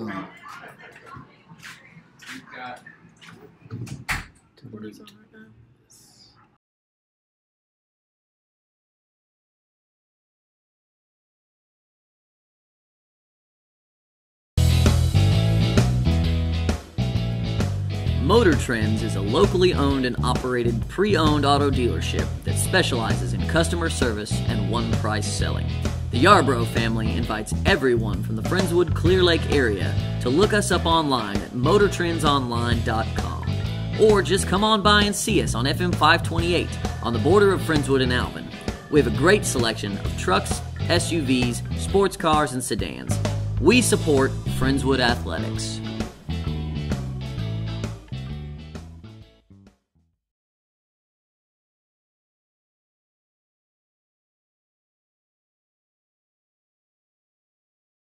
Generators of Houston and Generac support the Friendswood High School Mustangs. For all of your industrial and commercial generator needs, choose the oldest and largest Generac industrial dealer in Texas, Generators of Houston. They are generator installation experts with over 14 years of experience and installation references in virtually every commercial, municipal, and industrial application. If your business needs a generator installation, service, or parts, call the largest industrial Generac dealer in Texas, generatorsofhouston.com. That's generatorsofhouston.com. Go Mustangs! Winston Stadium. We are at halftime where Clearbrook is on top of Friendswood 6-0. 12 minutes left in the half, and right now we're going to replay the interview from Coach Koopman, the pregame interview that I had with him earlier this afternoon, and then after that we'll break down the stats of the first half and get you ready for the second half here on MCS Sports. I got to keep this radio on right now. It'll wear me out. All right, welcome back to the Pinnacle Construction Coaches Show. Right now we're joined by the head coach of Friendswood Mustangs, Coach Robert Koopman. Coach, first of all, the congratulations out of the way. Win one, 1-0. Yeah, 1-0 is always better than 0-1. So it was an interesting game. We had a ton of kids with their first varsity experience, and it showed up. But I think we're better for it. I think they now know what to expect. And I told them, I said, I'm never disappointed in a win. So sure. A win's a good thing. Yeah, let's talk all those new guys, especially on defense. Yeah. Was there nine new? Yeah. If I'm not mistaken, that's a lot of bright-eyed, bushy-tailed, lights in their face, deer in the headlights. It is, and even on offense, you have 2 or 3 offensive linemen that hadn't done it. We have a receiver that played quarterback last year, receiver. We have a running back who played cornerback last year. So, it was a lot of change. You had a 15-year-old quarterback. Yeah. And so there was a lot of change. And so you're playing a Dayton team that had a ton of kids coming back. I want to say 17 starters or something coming back over there. So in Dayton. So, yeah, I think it was a learning experience for us. And the good news is I thought – once we kind of got over the shock, I thought we played really well in the fourth quarter when we had to. Yeah, so positives and negatives that come out of that game, and was there any surprises, really, in a positive standpoint, for anybody that maybe played to a higher level than maybe you anticipated? Trey Matt played really well for his first varsity game. He really did. Jackson Stevens, a sophomore middle linebacker, is probably not physically mature enough to be in there, but he's in there right now battling around. I thought Michael Gibson, of course, has been good from the very beginning. He just dominates out there. And Roderick Hutchinson had a good game. Moving back to center, and he had a good game. So, the positives were when we were going against and dealing with him. Things got a little bit better for us. Is Hutchinson now? Is he going to be? Right center? Now he's our center. Yeah. Okay. So good deal. When the game running between the tackles, I'd have laughed at you because that wasn't our thought going in. We thought we were going to be able to throw it around a little bit. But no, the running backs ran hard, but we put bodies on bodies, and we physically pushed some people around. And so that was certainly good to see. One thing we do as an offensive staff, and my offensive coaches do a great job of, is we find something, we're going to do it until they stop it. And they were struggling stopping our little inside. That end zone. He's going to find a way to get in there. We're not lying when he says he's not the biggest fella out there. But the kid squat's almost 600 pounds. Yeah. And so in that package of 600 pounds, and that one run in the fourth quarter, I was standing right there on the sideline, and he gave that kid about a foot area to hit when he lowered his pads. There's just nowhere to hit on him. Right. And then he just glances off, and he just goes, and he runs so doggone hard. I've said it before, if I'm in a fight, I want him on my side. Sure. And so it's a really good combination for us right now, those two. You got to have 2 running backs because it's just carrying the load. You get 25, it's a beating they take. Right. And so it was a blessing for us, and they both ran really well. Absolutely. Now, I think one thing, looking back at that game too, one of the negatives I saw early on, of course, I'm sure you know this, was just the amount of penalties. They cropped up at the worst of times. Well, too, that second and third quarter, we would get a great play on first down. We'd be sitting at 2nd and 2, and then we'd jump, and now it's 2nd and 8 or 2nd and 7, and then we get a hold. You're right. The penalties were hard to overcome. And we didn't do it in the first quarter and played well, and we didn't do it in the fourth quarter. It was the second and third quarter when we started doing that. We had that one possession in the third quarter where we had a penalty and 2 drops. You can't function that way, and that's mental stuff. And we talked to them about that. We just got to be better. And that's not how we can survive. No team can. I don't care who you are, you can't survive those things. Well, and also, of course, and as a coach, that also puts your defense in a pinch, conditioning wise, because they just need to brace, especially with so many new guys out there. And we were, and you could tell we were at times struggling on defense to line up, and that was right. It was the offense putting them out on the field too quick, and things. Yeah, but the bottom line, all that being said, you walked out there with a win. All that being said, and I think Coach Smith said it best walking off the field. He goes, "It sure seems ugly." And well, we scored 33 points. That's right. Absolutely. So, you know. You take that all the time, Yeah. 33 on the board. Yeah. Well, Coach, let's talk about this week's game tonight versus Clear Brook. You know, of course, the past is the past. You know, it's not quite the same rivalry feel, obviously, as it used to. And, of course, now it's no longer a district game either. And Brook's new coaching staff and all, it's almost like it's just, from my standpoint, it's not the typical Friendswood-Brook matchup. No, because, and I told someone earlier, it's kind of a good thing. When I got here 25 years ago, it was ugly. I mean, it was not a positive rivalry. And now, I mean, it's there's no animosity, and you go out there and you play and do things. You know, a new coaching staff over there, you can tell there's a whole different set of energy. You can just see it on video when you watch them. They've done a good job. And beating LaPorte sure has me worried about what they can do. And they've got their number 3. Got his name right, but that dude can flat out fly. I mean, when you run away from Manville, you're fast. Sure. And he certainly has our attention. Yeah, because also, you know, we were kind of looking at it from last year. Last year they had a solid senior squad. You know, a lot of guys. Yeah, they were decent on offense. They were not good on defense. Right. They are heads and tails better on defense right now than where they were last year. Okay. So. Well, good. Yeah, again, like I said, it's bottom line is still a non-district game. It's just another chance to get those young guys some reps. Yeah, we're still trying to grow, and it's still that's where we're at. It's a home game, and that's always fun. So. Oh yeah, absolutely. You know, last thing, Coach, is just some things I hear in the stands, and whatnot. You know, I think people had a lot of expectations for Luke Gerd because he comes in, had a great end of his first year. But you got to remember too is. He's, like you said, a 15-year-old sophomore, you know, and I think some people probably just need to take a step back and try to remind themselves of that. We probably overloaded him. You know, we had him doing stuff that we never even asked Jacob and Pete to do around here. Yeah, really. You know, especially in protections and stuff. And, you know, I came in Saturday morning and said, you know, we need to take that off his plate. You know, we got a senior center in Roderick. We need to let him handle protections and don't even let him think about it. And I think we'll get there with Luke, and that's kind of the next progression with him. But I you know, and you know, you look back on that game the other night on the first downfield pass attempts, he had a 6'8" SEC commit blindside him. Yeah.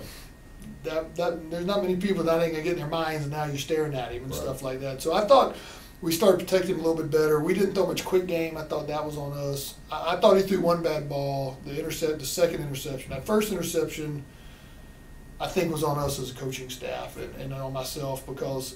It was 3rd and 20, and people criticize coaches and NFL coaches all the time for, man, why are you running a draw play on 3rd and 20? That's why. We threw down, there were 4 kids down there, you know, at that point. And so we'd have been much better off punting the ball. They'd have got the ball in the same field position, but there wouldn't have been that momentum swing of, oh, my God, we just threw an interception, and they get excited about it. Yeah, plus you got a young kid now with an interception in his mind. You know, so the one interception, we ran the ball and won a game, and that's going to only help us better. Absolutely. Well, Coach, hopefully you guys can get number 2 this season. Yeah. So, Coach, appreciate your time as always, and look forward to seeing this game. Thank you so much. Again, that's Coach Robert Koopman here on the Pinnacle Construction Coaches Show. We'll be right back here on MCS Sports. When I grow up, I want to be a new pair of blue jeans. When I grow up, I want to be a kid's first computer. When I grow up, I don't want to be a piece of garbage. And if you recycle me, I won't be. Give your garbage another life. Recycle. Learn how at iwanttoberecycled.org. Brought to you by Keep America Beautiful and the Ad Council. This segment is brought to you by Dr. Joe Danke at Select Spine and Sports Medicine. Dr. Danke is the only certified sports chiropractor in Friendswood, and his goals are always to get you out of pain and back to action as fast as possible. Select Spine and Sports Medicine provides the best treatment options for neck and back pain as well as sports-related injuries. To find out more, visit chiropractorfriendswood.com.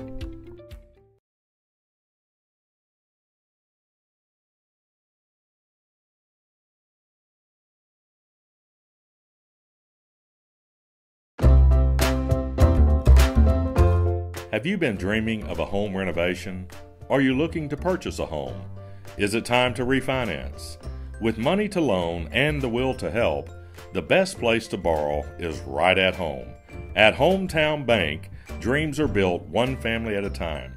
Stop in to see one of their experienced loan officers today. Hometown Bank is your local bank with deep roots in our community. With big league resources and services, That strength is used for local families and businesses. Come see how being local makes a big difference in banking at Hometown Bank. Visit Facebook, Twitter, or Welcome back to Henry Winston Stadium here on the campus of Friendswood High School. We are about a minute and a half away from start of the second half. Again, thank Thad Rohr for joining us here on the Motor Trends of Alvin halftime show. Always a joy to have the superintendent of the district join us. We are Friendswood just rocking the Mustang over there. And that's about the only thing that's been rocking tonight for Friendswood High School, as they have a goose egg on the board. Clearbrook on top. However, as dominant as the Wolverines have been, the score is only 6-0. We did have some stats for you, and we're going to get to those. Just will get to those in a second. But if you've been listening to this game, you know it's going to be tough to hear some of these stats for Friendswood. It is not what you want to hear. Yeah. Let me start off by breaking down the passing for your starting quarterback, Luke Gurdon. He is currently 4 for 11 with 2 interceptions and not a whole lot of yards. I have him marked at 40 yards and 43 yards of total yards for the Mustangs in that first half. That is not something that Friendswood is accustomed to. They usually knock that off on one drive. And the most interesting stat to me from the first half was that time of possession. Clearbrook, time of possession, 17 minutes and 54 seconds out of that 24 in the first half. Clearbrook had the ball nearly the entire half, and that was really the story. That's why it's a miracle that Friendswood is only down 6 points. Right. Clearbrook had to have gone over some red zone offense down at halftime, and Friendswood probably just had to go over any offense at halftime. Oh, absolutely. I'll tell you what, one of the players from Friendswood's defense as a whole is, and we've said this before, the epitome of bend but don't break, because they have been bent over a long ways today. However, they have not given up the end zone yet tonight. And one of the leaders of that defense tonight has been Mike Hermes. Mike Hermes, 3 sacks in one half. If he doubles that, he is in for an absolute whale of a game. 3 is already incredible. Let's see if he can keep it up. And he's going to have his opportunities as Clearbrook, that second quarter, they were all passed as they figured out how to beat this Friendswood defense, at least in yardage. No, absolutely. No, absolutely. Well, quick update for the Astros fans out there. If you're listening to us instead of the Astros, thank you, by the way. However, the Astros are down 2-1 in the top of 7. It's a Boston weekend for the Houston teams. Astros have a 3-game series, and, of course, your Texans kick off their season Sunday in New England. Clearbrook is going to kick off. This is going to be a short kick, and it's going to be caught at the 30. Dropped immediately was Christian Lee. Oh, and he took a shot right there. Yes, he did. So it is going to be Friendswood driving left to right on your computer monitor. We'll see now if the timing's a little bit better here in the second half between Luke Gurdon and his receivers. By the way, if you're a Friendswood fan and you follow Tyler Page over the years, he's playing tonight versus TCU. However, it's delayed. And so that game is 0-0. First play goes off to Luke Revere, and he is going to be brought down for a loss. Luke Revere, and that has been the story of the first half for the Mustangs, just really not getting anything going on the offensive end as they take a loss of 2 right there. And it is hard to bring Luke Revere down for a loss anytime. Mustangs got doubles right now, Revere in the backfield. Drops back to pass, completed to the outside to Christian Lee. Revere trying to get a block on the outside to help him out, but nothing there, and that's barely going to get back to the line of scrimmage. If that brings up a quick 3rd and long for the Mustangs.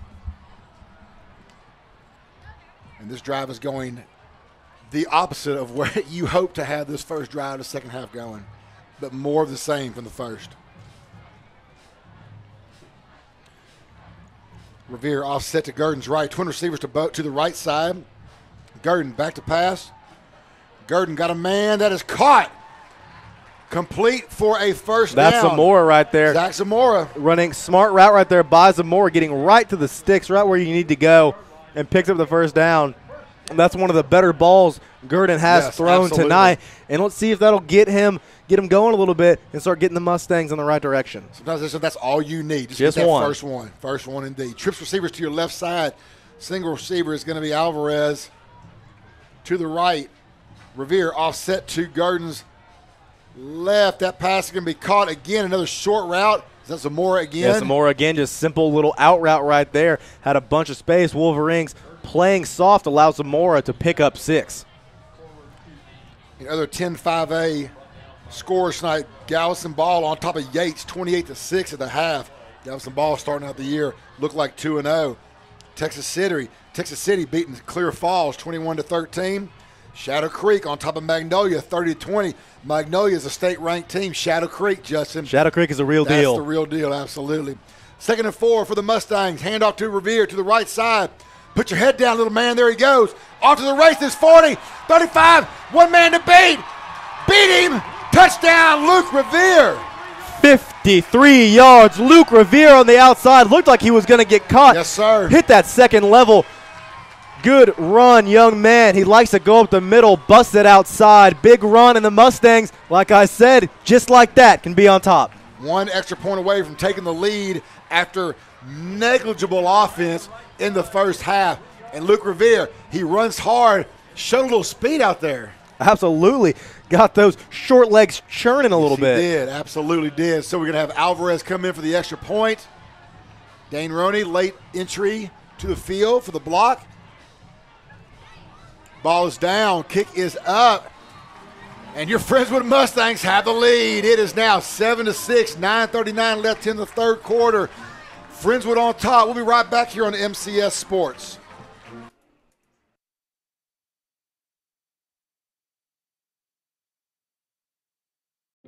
This segment is brought to you by Dr. Joe Danke at Select Spine and Sports Medicine.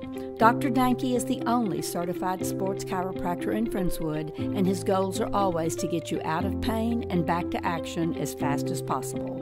Select Spine and Sports Medicine provides the best treatment options for neck and back pain as well as sports-related injuries. To find out more, visit chiropractorfriendswood.com.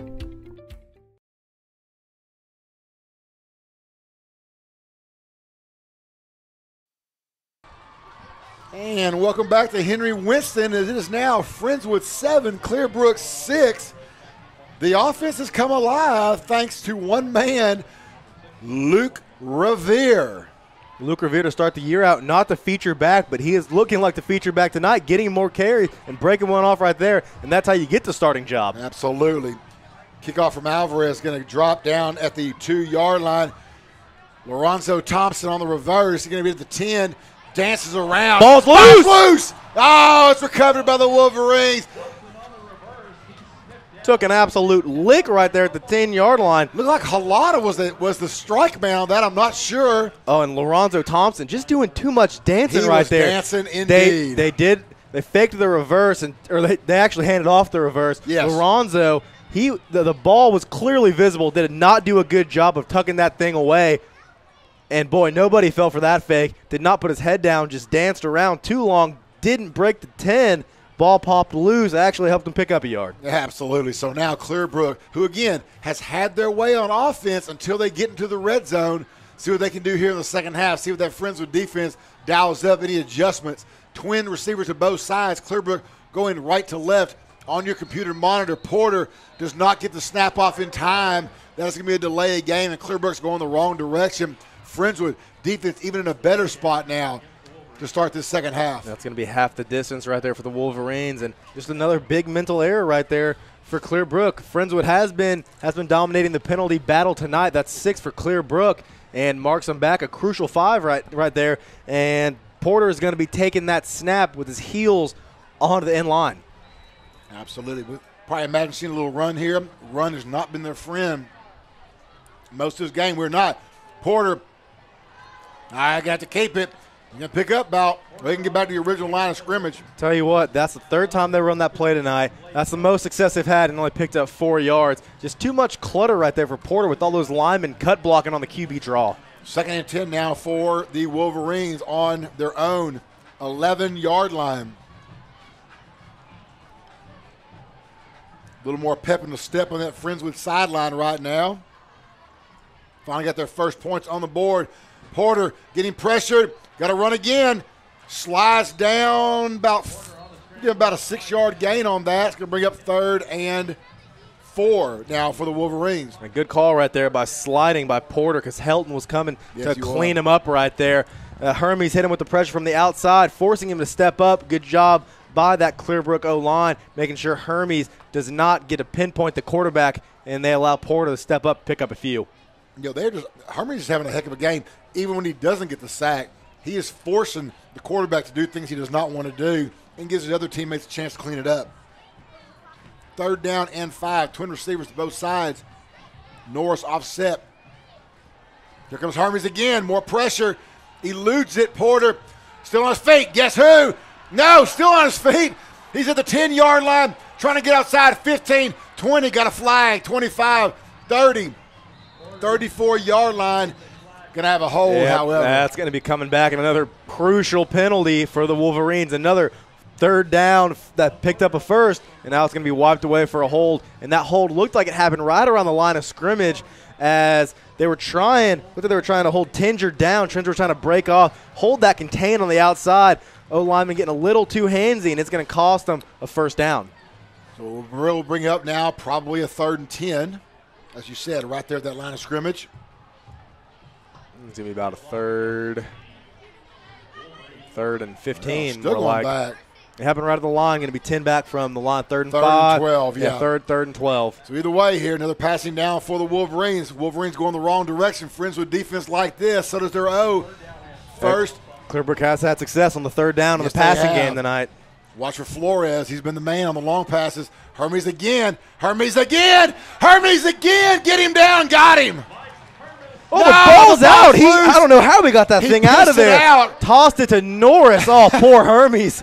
He wanted number 4 on the night. Oh, he had him. Could not quite corral him to the ground. He just pissed that thing out of there in desperation. Couldn't even see the ball pop loose. And if you're a coach, you hate to see that. Take the sack. It's not worth it. Oh, gosh, you're not kidding. Hermes is frustrated with himself. Nothing more he could do, though. Yeah, again, solid pressure by Hermes. Initial move to the outside. Pressed it up. That's what you want. Press that outside. Cut back in right to the point of the attack, which is the quarterback.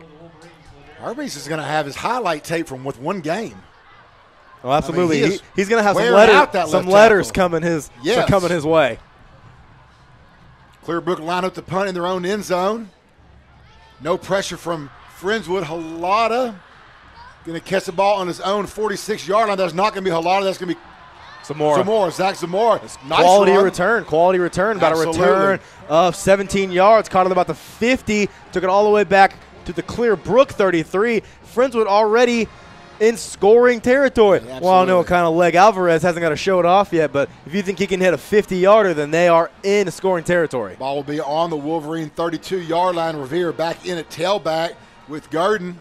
It's crazy how much momentum can change so quickly in football. Band plays louder, cheer louder. Did I say cheers? I apologize. Cheerleaders. One of those games. Hand off to Revere. Revere trying to get outside. Not this time. He's going to be brought down.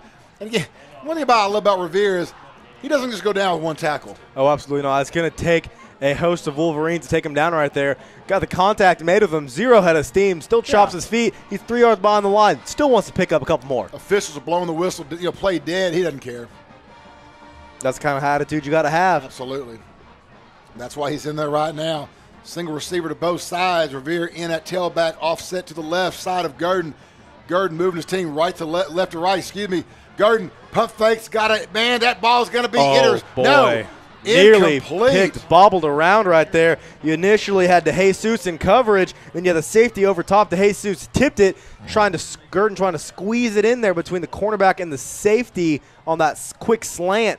Just did not have it there. Forced to throw. Nearly almost INT number 3 for young Luke Gurdon tonight.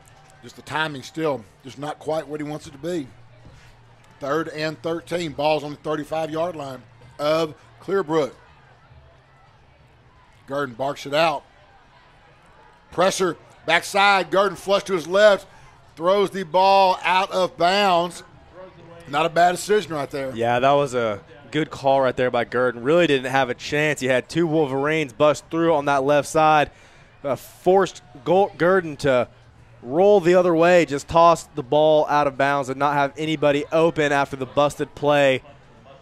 That's an interesting part of the field right here. They're really going to try and pin him right here with Langston. Yeah, Langston, we saw last week with a nice leg, did a good job of pinning Dayton deep. We'll see if he can do the same thing here, give Wolverine the same possession they had last time, which was inside the 10. And Clearbrook does not have a returner back. They're ready for the fake. Langston kicks it up. That's a high one. Watch out, Clearbrook Wolverines. Peter. Bounce here for it's going to take a Wolverine bounce. It's going to be dropped dead at the 23-yard line. Doesn't do much for Langston's net yardage. About a 13-yarder, trying to really make sure that one did not get in the end zone. Had the hang time. Wolverines lucky. Nobody got hit by that thing. That ball was bouncing all over the place, and it did not go very far. But regardless, not good field position for the Wolverines. Going to start out at their own 23. Tonight's third quarter brought to you by Remax and by Pinnacle Construction here in Friendswood. If you've not subscribed to our YouTube channel, please do. Justin, can you tell them how to subscribe? Because I cannot. Had to ask the young people, huh? Yes, I did. Thank you. The MCS Sports, I do believe, or FHS MCS. Can we get a verification from that? With Miss Geniac here in a second, she'll help us out. We just want to know how to subscribe to our YouTube channel. We'll get back to you on that in just a second. Back to the game. Clearbrook with a dive up the middle right there. Picking up 2 yards right there. 2nd and 8. Twin receivers to the right. Porter back to pass. Got a man. It's going to be hit quickly and incomplete. That's going to be Connor Haynes with a strike. Yeah, all over that one. Had the coverage. Nearly got there a little bit too early, but it was money right there. Another step. He's got the pick 6 right there, but good coverage right there by Haynes. Just quick little hitch route trying to get to the sticks. So we're going to bring up a 3rd down and 6 now for the Clearbrook Wolverines. Miss Geniac showing me how to subscribe. I'll get back to you shortly. Porter back to pass. Got time. A little wheel route. Can he get? No. Overthrown. Man. So you had Tostado in coverage over the top. In the flat, you had Helton coming. And tell you what, that back, Swanigan was out in the flat. Yeah. He was wide open. He didn't have to run on the wheel. Porter stared him down the whole route. Yeah, again, that ball was floated too. Porter stared him down the whole route. That Friendswood still did not know where he was going right there. They sagged off of Swanigan. They're lucky he didn't pick that thing up. No doubt. You're right. Porter threw an absolute floater. So Zamora will go back to return this punt. He's right now on his own 40-yard line. High snap, bobbled, running around trying to get a kick. No, he's going to try to run it. 15. He's still back at the 15. Still on his feet. 20-yard line. He's going to be brought down at the 24-yard line. Big break for the Friendswood Mustangs. Wow, how about that? Clearbrook special teams really hurting them right now in this ball game. That is the second miscue they have had tonight, and that one's going to hurt them more than anything. Didn't get the 3 points earlier, and I think he had the opportunity to punt that ball. He did too. I think he just more of a panic mode right there. Would have been able to get a foot on it as he broke that first initial tackle. He rolled out back to his right. He had space to punt it, wanted to pick up the first down, but there was not a chance. So instead, it's 1st and 10 now for the Mustangs. Revere on the toss, off to the right side. Got a block, got 1, got 2. He's going to get him about 5 yards in that carry down to the 20-yard line. And again, the whistle blows. Still on his feet, still churning. That's going to be a nice pickup of 5 right there for Revere. And it's interesting tonight, Revere has really had success on the outside. And he's the type of back that he's small in size, listed at 5'5" in the program. He can get through those little creases and really have success up the middle, especially how quickly he runs downhill. But having some speed to work on the outside today. Absolutely. Trips receivers typed in bunch on the left side. Will Revere run that way? He's going to run the little counter, trying to get outside. Could not. Had big Mike Gibson in front of him, but just couldn't get outside. Yeah, Cameron Bell sniffed that one out, followed those pulling guards, was able to sneak in behind him. Play never developed for Revere. That's going to be a loss of 3 for the Mustangs. And we haven't seen a lot of pulling action tonight from the Mustangs, and that's surprising. That's a play that they've had a lot of success with in the past, but not right there. No, 3rd and 8 now for the Mustangs. 4:08 and counting here in the 3rd quarter. Friendswood on top of Clearbrook, 7-6. 1 touchdown for the Mustangs, 2 field goals for the Wolverines. All we have on offense. Gurdon pump fakes, got a corner route to Alvarez just over his fingertips. Oh boy, and Alvarez looks like he just mistimed that one. I thought Gurdon put through a pretty nice ball, just a little too much for Alvarez. Gurdon with an excellent fake right there, hitch and go. Alvarez open, beat his man by a step. Could have been an easy touchdown, and a touchdown we've seen in the past. Gurdon to Alvarez, that's a solid connection typically, but it has not been there all day. And here's a problem right now, Jones. Alvarez just ran that. Now he's got to come in and kick the field goal. Does he have the legs? legs? Coach Cooper's got to call a timeout. I don't know if he's I don't think he has the legs. I don't either. Play clock's ticking down to 8. I'd be surprised if he makes this one right here, and that would be 40-yarder. Austin Alvarez, prove us wrong. Kick is up. It's a spinner. It's a spinner and a good one. 10-6. Austin Alvarez. What pressure on that young man to come from that pass and kick that 40-yard spinner through the end to the uprights. Yeah, that's not normally how you see those kicks look right there. It looks like he was trying to kick more of an onside. That ball was spinning all around, but nonetheless, all counts the same. Counts 3 points for Alvarez. We're going to take a quick break here on MCS Sports. We'll be right back. Friendswood 10, Clearbrook 6. Have you been dreaming of a home renovation? Are you looking to purchase a home? Is it time to refinance? With money to loan and the will to help, the best place to borrow is right at home. At Hometown Bank, dreams are built one family at a time.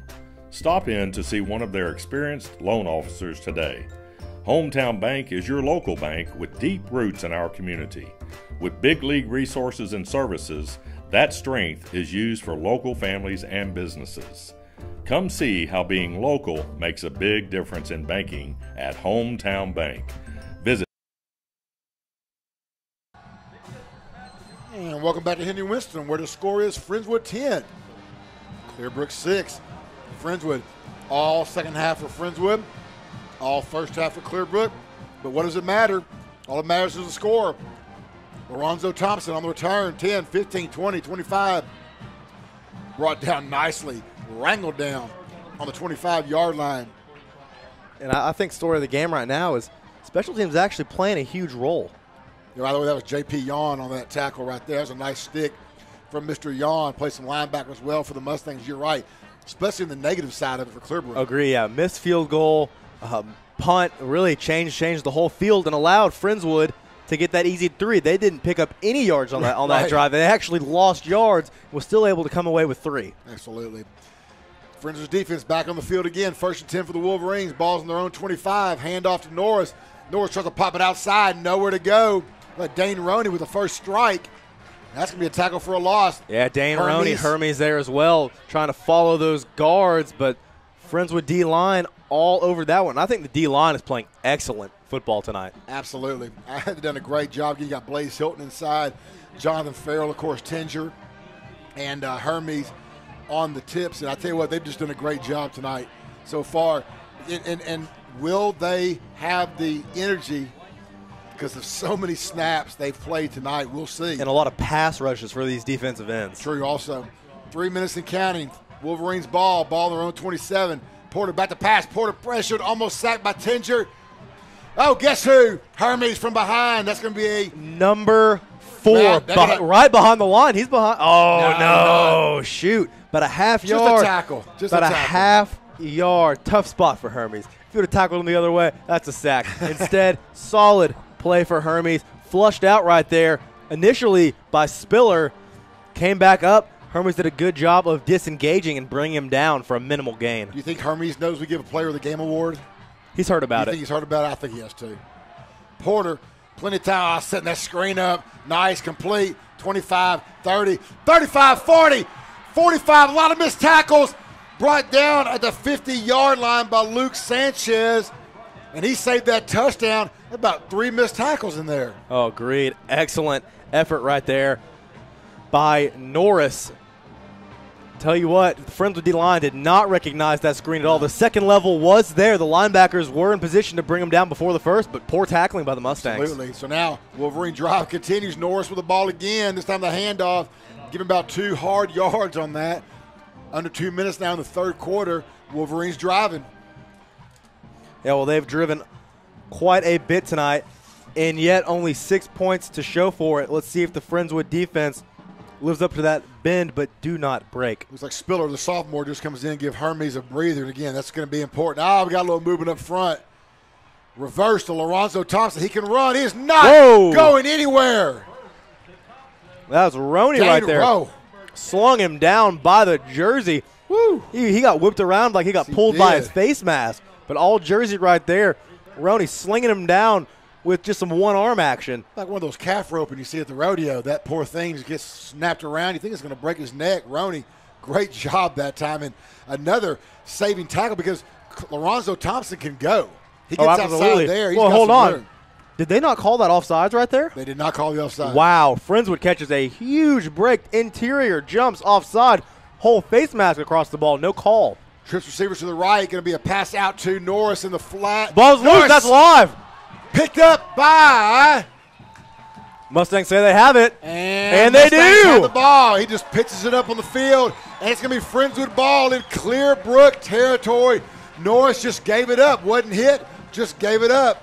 Well, and how about that? That's just sloppy football right there by Norris. Swing route, wouldn't have had enough for the first, but just being careless with the football right there. Put it on the ground. Looks like he never had full control of it right there. And a big turnover. Friendswood already in clear Brook territory with 43 seconds left to go in this third quarter. Luke Sanchez came up with that football and gave Friendswood, again, great field position here to start this drive. And again, this is a strange game. You say it's been all Friendswood the second half, but the offense hasn't.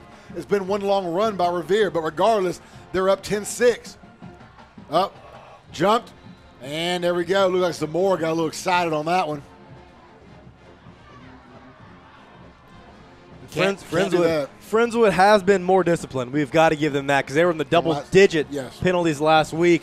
And that's just being tired right there, not paying attention, mental error. So 41 seconds left here in the third quarter. We got 12 minutes to play. Friendswood up 10-6, and I just have no indication right now how this thing's gonna go because it's just been one of those strange games. Twin receivers to the right side. Luke Gurdon back to pass, got a man. He is caught. Zach Zamora makes up for the penalty. Zamora, good job of holding that ball strong. He took a lick from David Johnson. David Johnson timed that fairly well. Impressive hands by Zamora holding on to it. Absolutely. 2nd and 9 now. 22 seconds and counting. Friends are going to get one more play off. Got a little crowd participation by the crowd mic out here. We're getting all kind of good stuff. Going to be a Luke Revere handoff, and this time he's going to be brought down behind the line of scrimmage for a loss, and that's going to be the last play of the third quarter. We're going to take a quick break here and hear from, I think we're going to hear from Mr. Rifle from the FFA. We'll be right back here on MCS Sports. This is Soleil Gignac. This is Soleil Gignac interviewing Mr. Rifle. Mr. Rifle, tell me about your setup here. Oh, just before every home game, the FFA kids and myself would come out here and do a little grilling, a little tailgating before every home game. How long have you been doing this for? Oh, I would say probably 6 or 7 years, I believe. That's what we've been doing. Do you enjoy doing it? What got you into doing this in the first place? Well, a lot of our kids are going to come to the game anyway, so we just figured we'd get out here and just kind of have fun before the game starts. That's great. Thank you so much. And welcome back to Henry Winston Stadium. Again, that was Soleil Gignac talking to Mr. Trevor Rifle before the game. Again, Soleil is in here in the booth with Justin and I, and you wouldn't hear anything we were saying if it wasn't from Soleil tonight. So, Soleil, thank you for doing what you do. We appreciate that, and thank you for interviewing Mr. Rifle. hard-hitting journalism. You ask the same kind of questions I do. I love it. Great job right there. You just got him talking. Here we go, guys. 12 minutes left in the ball game. Screen set up from Gurdon to Revere, caught at the 50. He's going to be wrangled out of bounds, though, at the 47-yard line. That's going to bring up a punting situation for Russell Langston and the Friendswood Mustangs. And Justin, 12 minutes left. I just don't know. I don't have a feel on this one. This game could really go any direction, especially because Clear Brook has had so much success moving the ball. Absolutely. And that 6 points just does not represent their yardage gained tonight, not one bit. But you're right. I mean, both teams have turned the ball over. It's been some sloppy football. It's been interesting football. Clear Brook, trouble on special teams, turned the ball over twice. Friendswood, 2 interceptions. It's been an interesting ball game. Absolutely. So it's going to be a fun one to watch these last 12 minutes for sure. Langston puts a boot into that one. Nice job. Bounces at the 16, hits at the 13, rolls back to Friendswood. So it's going to be spotted right at the 14-yard line. Nice job by Russell Langston on that kick. Fourth quarter night here on MCS Sports, brought to you by GenRG and Motor Trends of Alvin. 11:02 left, 10-6. You know, it's just going to come down to who can make the fewest mistakes here, I think, in this fourth quarter. Can anyone put a sustainable drive together? The only drives we've seen tonight truly are by Clear Brook, yet they haven't been able to pierce the veil of the end zone. For Friendswood, it's been a Luke Revere run and a field goal set up by the defense, and that's all we've got. So we'll see. Trips receiver to the left side for Porter. Porter back to pass. Porter looking deep. Now he's going to tuck in a run. 15. He's going to be brought out of bounds by Ryan Helton. Helton, nice job just keeping his feet and running Mr. Porter out of bounds. He's going to give up a yard. Now give him about 4 yards on that carry. He's going to bring up a 2nd down and 6 now for the Wolverines. Good coverage right there by the Mustangs, forcing Porter to roll out. Just barely broke that contain from Spiller. Good job by Helton, making him flow out of bounds right there. So twin receivers to both sides for Porter. Norris offset to his left. Little press coverage from the Friendswood Mustangs. Going to be a tackle for well, that's going to be a sack. That's going to be a sack. That's a sack. Hermes in there, but there's also 3 other Mustangs. And get him a quarter sack. We'll give him a quarter sack. A quarter sack. How about that? He probably won't like that, but it is what it is. I call it how I see it. Yes, you do. 3rd and long now for the Wolverines. 3rd and 6 to be exact. Band's trying to get the crowd into it. Here we go. Trips receivers to the right side. Porter back to pass. Porter got a little time. Got a man caught. 25, 28-yard line. That is going to be number 7, Josh Fagnana. A good reception right there. Had time. Helton trying to cover the flats, but 2 receivers couldn't pick his man right there. Just too many white jerseys, not enough blue ones. Mustangs caught in a zone. They flooded it over there. Just not enough coverage. Easy 1st down pickup. 9:56 and counting here in the ball game. Oh, good run up the middle that time. Yeah, that's something that they have not had success with tonight. Quality run right there from Norris, just breaking right through that A gap, picking up 8 yards. So it's going to be now a 2nd down and 3 for the Wolverines. Porter's trying to hurry him up. Twin receivers at both sides. Norris again up the middle. Got nothing this time. Maybe back to the line of scrimmage. And that's going to bring up a 3rd. And it's going to be actually a tackle for a loss. So a 3rd and 4 now for the Wolverines. Man, Friendswood caught a break right there. D-line didn't even have their hand down yet. Clearbrook was really trying to run that hurry up. And Friendswood looks a little gassed right now on the defensive side. Clearbrook trying to take advantage with the hurry up, but it bit them right there. And that's what we were worried about all first half. How much energy will they have? 3rd and 4. Porter back to pass. Intercepted. That could be 6, 20, 15, 10. How about that? Trey Mapp. Got it. 6. How about that? Trey Mapp all over that one in an easy 6. Shaking Porter. He's a quarterback not a defender. Matt making him look silly in the open field. And how about that? A 2-score lead from the Mustangs. And Friendswood has had abysmal offense tonight, but lead the game by 10. That's what I'm saying. It's one of those crazy games. Defenses led them. Trey Mapp with his first score of the year. Maybe your only chance to get it. By God, great move on Porter as Porter's just left tasting that Friendswood turf. And Roney coming in for his blocking position on the end. Alvarez is ready. Ball is down. Kick is up. Kick is good. We'll take a quick break here on MCS Sports. Score Friendswood 17, Clearbrook 6. We'll be right back here on MCS Sports. Generators of Houston and Generac support the Friendswood High School Mustangs. For all of your industrial and commercial generator needs, choose the oldest and largest Generac industrial dealer in Texas, Generators of Houston. They are generator installation experts with over 14 years of experience and installation references in virtually every commercial, municipal, and industrial application. If your business needs a generator installation, service, or parts, call the largest industrial Generac dealer in Texas, generatorsofhouston.com. That's generatorsofhouston.com. Go Mustangs.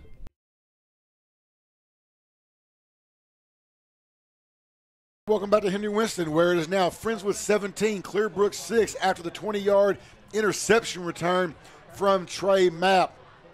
Like a classic, we were just talking about it, classic out route. You sit on it, ball was thrown short, and there's Mapp, and all he had to do was beat one, and he did. Justin, again, we were trying to do this earlier. I can't explain how to subscribe to this channel, but you might be able to help us. Absolutely. MCS News. MCS News, YouTube. Click that big subscribe button so you don't miss a thing. We'll be here every Friday night. And we may even chat. You leave a comment. Who knows? We may even say, hi. Oh, we're going to have a little ball is loose. On the kickoff. Looks like it's recovered. Oh, no. He said he was out of bounds. Oh, wow. A close one. The ball was loose. And that was Bryant Wade. Oh, boy. They say he didn't get a single foot in. Thought he had it. Tried to scoop it for 6. If he would have fell on it, he might have stayed in. Referees are conferring, but they will say Wolverine football, and that would have done it tonight. Absolutely would have. Bryant Wade with the alert senses right there. Who muffed that? Who muffed that ball right there? Was that Thompson again? Yeah. Been a little careless with the football tonight, to be honest. Sometimes you try to do too much. And man, Clearbrook really has played sloppy football because in terms of, actually, if you're a fan watching the game, Clearbrook has really been the better team. Oh, absolutely. Yardage-wise, everything. And, again, they've got to be in desperation mode, though you know they can move the football. 17-6, down 11. Porter got all day and then some. Now he's being flushed out.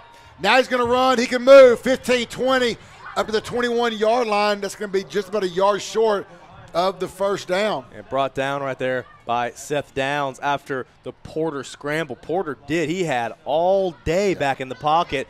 Good job by Porter, staying patient, not forcing anything, and picking up a solid gain of 9. So Friendswood's defense back out again. 8 minutes left in this ball game. Exactly. Clearbrook's got to get 2 scores to win this thing. Porter trying to wind up and go deep. He's not. He's going to be brought down. He's going to get a first down, though. Man, Porter. With just some momentum. But he was showing some legs right there. Yeah. Had Hermes on his back, had Helton towards his front, but was able to pick up a crucial first down for the Wolverines. He has had Hermes in his ear all night long. And Porter has taken a couple shots. Yes. Shots tonight. He's run the ball, I'm sure, more than that coaching staff would like to. Porter, just a junior, solid quarterback. Again, well-versed with the Friendswood athletes. Played Broncos ball here as a youth. First and 10, trips receivers to the left. Porter using his feet again, and right now this has been all Mr. Porter. I would say he's going to be right at the sticks, going to be awfully close to a first down right there. Tell you what, they had some solid pressure right there from Tinger, but Tinger just over-pursued right there. And as the Mustangs D-line, to have success, you got to press as a unit. When one person gets up the field too far, it creates that hole, and that's what Porter is flowing through right now with solid pressure. but solid pressure from the inside, not the out. Porter shoots through, gets the first. 1st and 10. Here we go. It's going to be a handoff. This time it's not. Ball's out. Loose. Friendswood recovers. Who is that? That is number 20, Luke Sanchez with the recovery. That was Norris on the run, and that's his second fumble tonight. Luke Sanchez with the recovery. Friendswood's going to get the ball at midfield. And again, Friendswood has 17 on the board with almost no offense to show for it. Oh, yeah, absolutely. But you'll take it. But you'll take it. This game has been all black shirt D, forcing the turnovers, excelling on special teams. And Clear Brook, they just got to be so upset with themselves because they're playing sloppy football right now. Absolutely. Tail of two halves right now. Gurdon in a quarterback, of course, trips receivers to the right side after the motion man. Gurdon trying to pump fake. Got a man deep, overthrows by 5 yards, looking for Alvarez. Yeah, good route right there. Some more, excuse me, some more. That was a good route right there. Sent Alvarez in on that fake screen, tried to get those DBs to bite. Good job by the Wolverines on staying with Zamora. Alvarez, that key receiver, loved the play call, just wasn't there. Wolverines doing a better job of recognizing it. They did a good job of staying over the top of Zamora the whole time. I love going for 6 right there, trying to really capitalize on that momentum and end this thing. 7-11 left here in the ball game. Friendswood up 17-6, trying to put one more score on the board to put this thing away.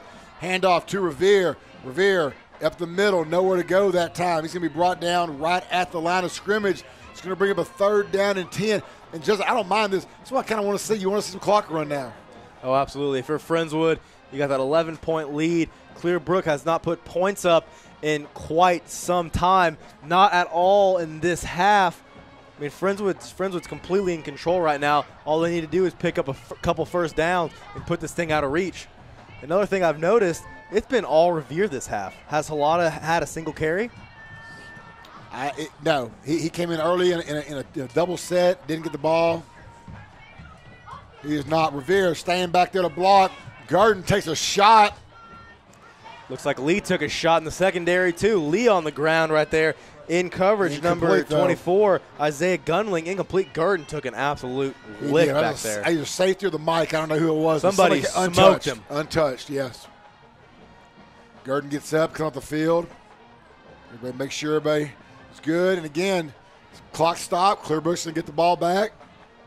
And that Friendswood defense is going to have to go back on the field for at least 3 more. See if Russell Langston get a boot off here. Langston launches that ball from his own 40. That's a pretty one. High in sky, that's right. Ball's caught on the 20 and fair caught on the 20. And at Friendswood, excuse me, Clear Brook. Laundry down right there. Yeah, I thought we had a little block in the back maybe. I think a clear one.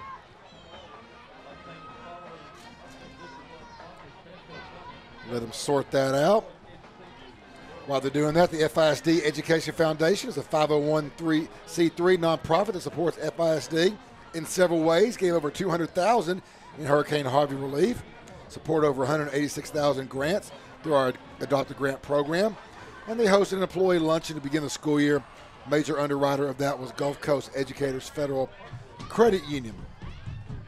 A few fall fundraisers coming up. The Sporting Clays, October 22nd. And the Adopt a Grant program goes live early December. Annual gala, February 16th of 2019. Contact page right out at the FISDfoundation.com. That penalty was blocked in the back, and it's going to go back to the 10-yard line. They're going to be half the distance. So it is going to be a 1st and 10 for the Wolverines from their own 10-yard line. 90 yards to go, 6:21 remaining. And that's just 90 yards to go to get this thing within 4. Cooper's got to do something quick. Friendswood's defense been on the field literally the entire night and done a great job. Porter going deep, got a man, caught.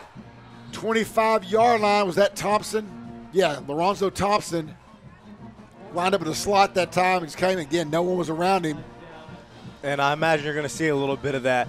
Friendswood's probably going to play a little softer right here, just really making sure not to give up that big one, because if they make Clearbrook march this field, there's not going to be enough time left for the Wolverines. Trips receivers to the right side for Porter. Porter looking up top to the left. Now he's going to scramble. We've seen this a lot. Pick up a block, he does. Can he get one more? Roney runs him out of bounds. Going to be run out of bounds right at the 30-yard line. Right below, right in front of the 30. It's going to bring up second down. Now they're going to spot it at the 30, 2nd and 5. And importantly for Clearbrook, going to stop that clock. Friendswood's defense continues to shuttle guys in and out, and rightfully so. Again, trying to give guys a little bit of a breather. Merritt comes in for Tinger, gives him a breather. Hermes is out right now. Got Spiller in at D end. Again, a lot of guys just taking some breathers and needed breathers. Twin receivers to the left, twin receivers to the right. Porter barks it out. Porter's got pressure from the end. No, he's going to get away. He's going to pass the ball across the middle. Caught. 45, 48-yard line is going to be. That's going to be Josh Vanana again at the 48-yard line, still in Wolverine territory. Man, and I tell you what, Porter has not just completed the pass to script in quite a long time. The routes have just not been developing as they should. He's really been scrambling around. It's been a lot of playground football for the Wolverines this half. 1st and 10 now for the Wolverines. Clock running, 5:20 and counting. Handoff this time is going to go to Norris up the middle, nowhere to go.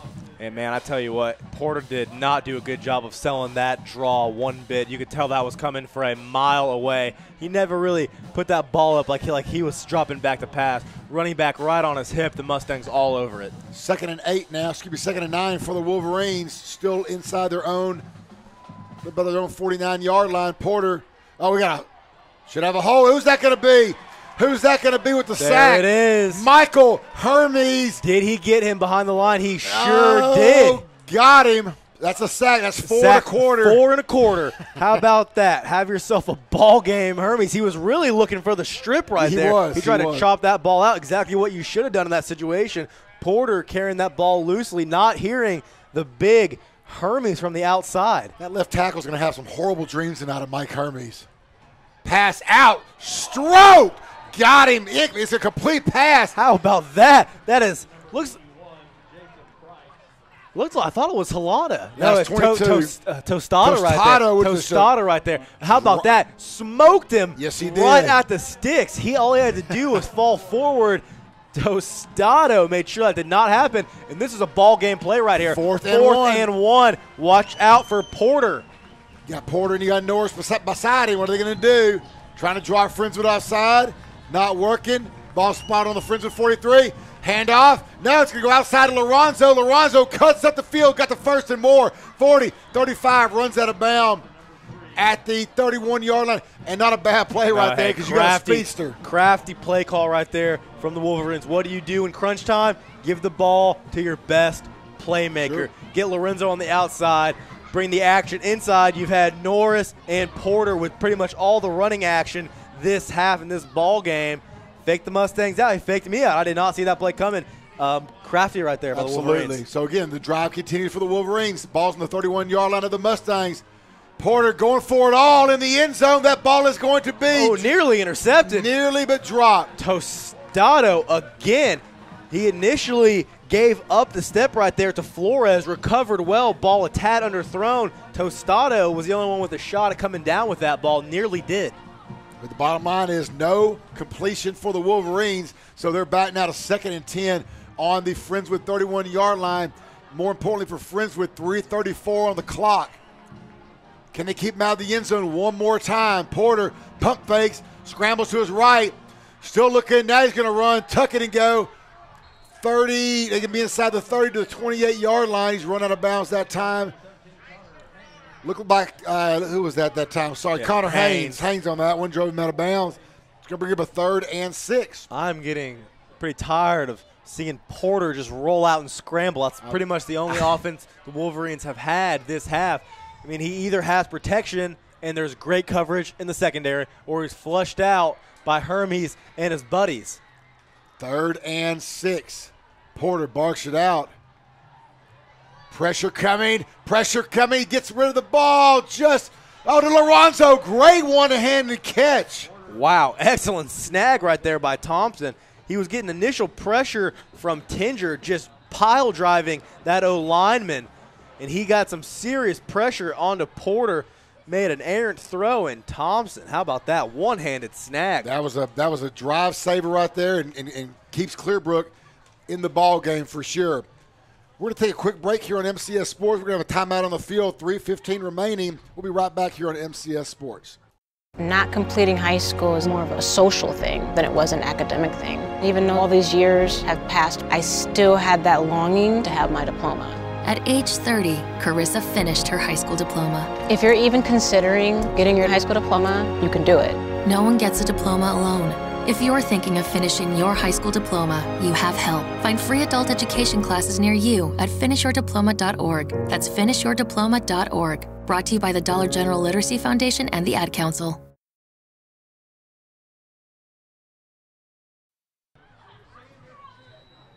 Well, welcome back to MCS Sports. Thank you all for listening tonight. We'll pick up a little bit more in a second, but right now it's 1st and 10 for the Wolverines. Ball is inside the 20. Porter, however, is going to be dropped for a huge sack. Elliott Spiller, sophomore, sophomore from the outside. And coverage was solid right there, gave Spiller the time to put some serious pressure on Porter and wrangled him down for a loss of 12. Yeah, that's a huge loss. Great job by that young Elliott Spiller. Clearbrook, after the timeout, will have their ball on the Friendswood 28-yard line. Again, thank you for listening tonight on MCS Sports. Justin, just to kind of run through MCS Sports news and everything again. Absolutely. You go to YouTube, get in that big search bar, type in MCS News, tap that subscribe button, watch all the videos. Hey, these games will be on. They'll be archived. They're there. You can listen to it, hear yourself with some nice plays. The fans, feel free to comment, interact, like the videos up, like the stream. Leave something in the comments. Maybe I'll comment back. Maybe not. We'll see what you say. No doubt about it. And let your friends know, too. Let everybody know we're here every Friday night with these Friendswood Mustangs all the way through their state playoff run. Second down now, and now second. I think the scoreboard's wrong. 2nd and 22 from the Friendswood Mustang 28-yard line. Friendswood up 17-6. Porter, wheel route. Oh, man, looking for the pick. It's incomplete. Haynes all over that one. The wheel route. Man, if some more air was on that one, he had a couple more seconds to throw that and let the wheel develop. He might have had Swan again. Tell you what, Haynes having a solid ball game tonight. Really quality player. First half, they were really picking apart that Friendswood secondary. Right. So far, Haynes and company in the second half have really been all over Absolutely. You got Haynes, Tostado, Matt, Saints. I mean, they've all done a great job. Again, this is that young secondary with no varsity experience except for one game. They're stepping up tonight. Porter, 3rd and 22. Going long. Pump fakes. Oh, he had a man. Couldn't get him. Flushed out again. Porter still running and throws it out of bounds. Uh-oh, we're going to have a late hit? No, we're not. But he was planted right there by Stevens. And that's 4th and forever. Is it too long for their kicker? Because they could go for a field goal, make it an 8-point ball game. That's an interesting call right there. That's a long one. That is a long field goal. I doubt they bring the PAT unit on right here. It would be 22 yards to go, a 45-yard field goal. Already a botched kick. They're going to leave. They're going to leave the offense. I'll tell you what. I'm just watching Porter walk back from that sideline. He's one tired young man. He is taking a beating, and he's taking the bulk of the carries for the Wolverines absolutely tonight. Has. This is going to be it for Clearbrook if they don't get the first. 4th and 22. Porter, guess what? Flushed again. Got a flag. Guess who? Hermes brought him down. We'll see what that flag is on. If it's on Clearbrook, that will all but do it for the Wolverines. And what a great way to end it if it is for Mike Hermes. If Friendswood seems to think it's on Clearbrook, that will be declined if the case.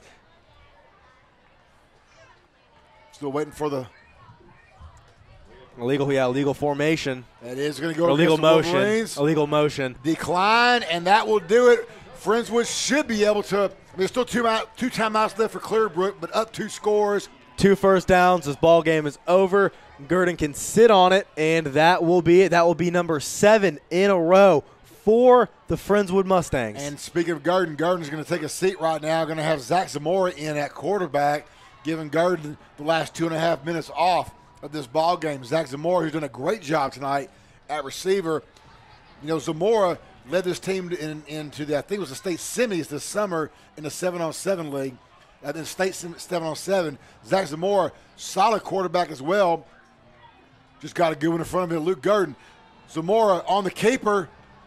It's going to be enough for a first down. It's about a 12-yard gain for Zach Zamora. Quality run right there by Zamora. Got contact at 8 yards after the line of scrimmage, shook his man off, tacked on an extra 4, one more first down, and that should do it. They are saying to roll that clock. Coach Koopman agrees. If you're the Wolverines, you had to see the run coming right there. You would think so, yeah. You're not going to do anything but run right now. I mean, they're just defeated. You look at the body language out there. I don't really think they were too concerned if he picked up that first down or not. This will be the 7th victory in a row in this series for the Friendswood Mustangs. First as a 5A member since 07. Handoff this time goes to Revere. Revere getting just gash yardage. He's going to get about 20 on that carry. Yeah, that'll put Revere over the 100-yard mark tonight. So we had 80 last week, over 100 this week with a big score. This week as well, Luke Revere has kind of turned himself into the feature back. And that's a big surprise coming in because it's no argument that Halata is the best athlete. He's a good one. On this team, debatably. Most people will agree that he is. But right now, Revere, is he the best running back? Yeah, it's hard to take him out right now. And again, you know, it's not a bad problem to have. Let's be honest. Absolutely not, especially in high school. With either one of them. Absolutely. And if you can feature Revere, if he's having quality carries, you can stick Halata in the secondary. Yes, you can. Absolutely. Zamora on the keeper, right up the middle, going to get 4, maybe 5 on the carry, and Clearbrook is going to say, "That's it. We're going to let this clock run." 1:09 and counting. Friendswood will go 2-0 on the season. Clearbrook will go 1-1. Next week for Friendswood, they will travel to LaPorte to play a LaPorte Bulldogs team that lost to Clearbrook last week by 3 scores. So Friendswood licking his chops for one more non-district game. Then they get a week off, and then they get to that district. And it ain't easy. Tell you what, Friendswood can come away happy after this W today. Sure. But again, same as we said last week, a lot to work on, especially on that offensive end. Defense came out. Defense did not come out strong. I'll say that. They didn't come out strong. They were getting picked apart for the first couple drives, and Clearbrook is really the team that kind of shot themselves in the foot a little bit. But those second-half adjustments that the Mustangs made were absolutely excellent. Pure second-half dominance from Friendswood, a complete different story from the first half. Absolutely, and that's going to do it here. 10 seconds and counting. Friendswood goes to 2-0 on this young season as a 5A team. Final score here tonight, your Friendswood Mustangs 17, Clearbrook 6. Battle of Friendswood stays right here at Friendswood High School at Henry Winston Stadium. We'll be right back here for the Frank's Collision Center postgame show here on MCS Sports.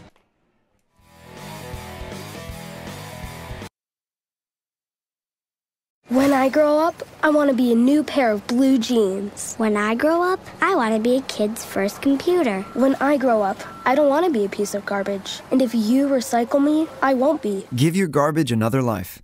Recycle. Learn how at iwanttoberecycled.org. Brought to you by Keep America Beautiful and the Ad Council.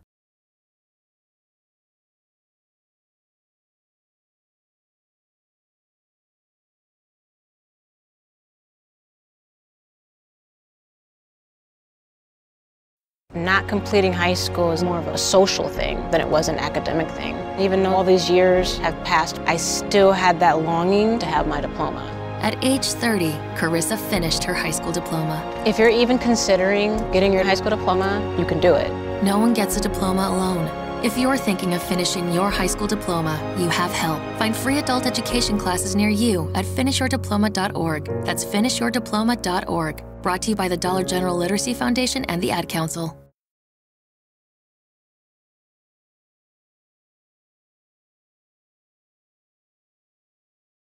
I'm a 40-year-old man that walked in there to get his high school diploma. It was very hard for me, but Miss Araceli, she gave me direction. At age 47, Marco finished his high school diploma.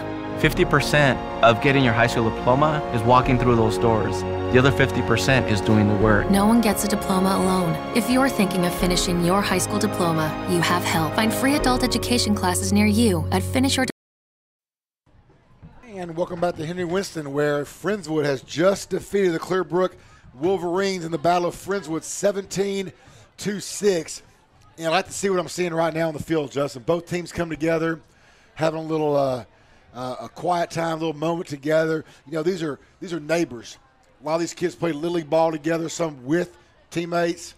You know, for the Clearbrook kids play over here, the Broncos, Little League baseball, basketball. It's nice to see. And also, just remember, last year, after Hurricane Harvey, both these schools came together as one community. Yeah, absolutely. And then that's what the game's all about. You know, your enemies on the field, some of them are still enemies off the field, but you still got some friends, some guys you grew up with. Sure. Talk trash all week, all year about this game. Friendswood happened to come out on top. And Clearbrook, they're going to come fight, be ready for next year. Yeah, Clearbrook's going to have a lot to work on, but I tell you what, I think they're going to have a good season ahead in 24-6A. Just got some young guys getting some playing time, because as we talked about before, they do have to replace a lot of guys. For this young Friendswood team, you know, we say what you want on that defense. I think they grew up tonight. You know, they had their backs against the wall many times, and they did not give up a touchdown tonight. And they could have many, many opportunities for that. So my hat's off to that Friendswood, that young Friendswood defense tonight for sure. Again, this is the Frank's Collision Center's post-game show. Don't forget, next week we'll be coming to you live from LaPorte, 7 o'clock next Friday night to face LaPorte Bulldogs. And then Friendswood will wrap up non-district, have a week off, and then get ready for that District 10 5A run. Tonight, our play of the game, the Hometown Bank of Friendswood play of the game. You know, there's several to choose from. We debated about it, but the spark that really turned the tide for Friendswood tonight was Luke Revere and his touchdown run, 50-plus yards. Yeah, absolutely. And the offense did not have many sparks tonight. Not many at all. And Luke Revere, he is that tough runner that can get you through some sticky situations. And the way he runs, if a defensive player is out of a position, out of his assignment, Revere is going to make you pay, and he did right there. Yes, no contain. Revere, 53 yards and 6, turning on the afterburners. And after that, it was all Mustangs. And not only did he have that one, of course, he also had over 100 yards rushing tonight. So Luke Revere, again, congratulations for being our Hometown Bank of Friendswood player of the game. And the Hometown Bank of Friendswood play of the game. The player of the game is not Luke Revere. He had the play of the game and a great game. However, I know there's someone listening right now or will be listening, want to know why his name wasn't on there. The player of the game, and again, this is no slight to anybody else, but when you have 4+ sacks in one game, you got to get it up to who? Mike Hermes. No doubt. Huge game from him. And not only the 4 sacks, constantly provided pressure, did a good job of containing the edge, and even when he's not making the plays, forcing it back into his teammates. Hermes with an excellent game tonight. I mean, leader of the defense, only gave up 6 points tonight. You know, you can say what you want about that first half, giving up the yardage, but what it comes down to is that 6 points were put up on that scoreboard from Clearbrook. You know, excellent job by Mapp with the pick 6. Yes, good job by special teams. You know, being aware that Clearbrook capitalized on those Clearbrook mistakes on special teams. Again, that whole secondary I thought did a great job overcoming some adversity early on, but just when they made the plays when they needed it, Justin. That's the bottom line. And for the bottom line, again, for Friendswood is they walk away with a 17-6 victory night, leading them, giving them 2-0 in the season, heading into LaPorte next week. Justin, do you have anything else to wrap up with, or can we take this one for the weekend? Well, tell you what, Friendswood, excellent job of the defense tonight. Offense still got some work to do. Gurdon, we know what he's capable of. Oh, yeah. He's an excellent passer, incredible quarterback for his age. He is going to have to improve before district play comes around, because you're still playing quality teams right now, but come that district, 10-5A is something serious, and he's going to face some quality defenses, and that's something that they're going to have to go in and work on. Other than that, hey, 2-0. That's the bottom All line. happy here. Absolutely. Thank you guys again for tuning in to MCS Sports broadcast. Again, for our producer tonight, Miss Geniac, great job. We could have done it without her. And she was this good on has been a helping us presentation of Friendswood High School Athletics Justin Lowe, on the I'm MCS Kirk Lowe. Sports Thank you guys again for listening. Tonight's game Have a was great brought to you weekend. by We'll see you next week Hometown for Bank. Report. Select Spine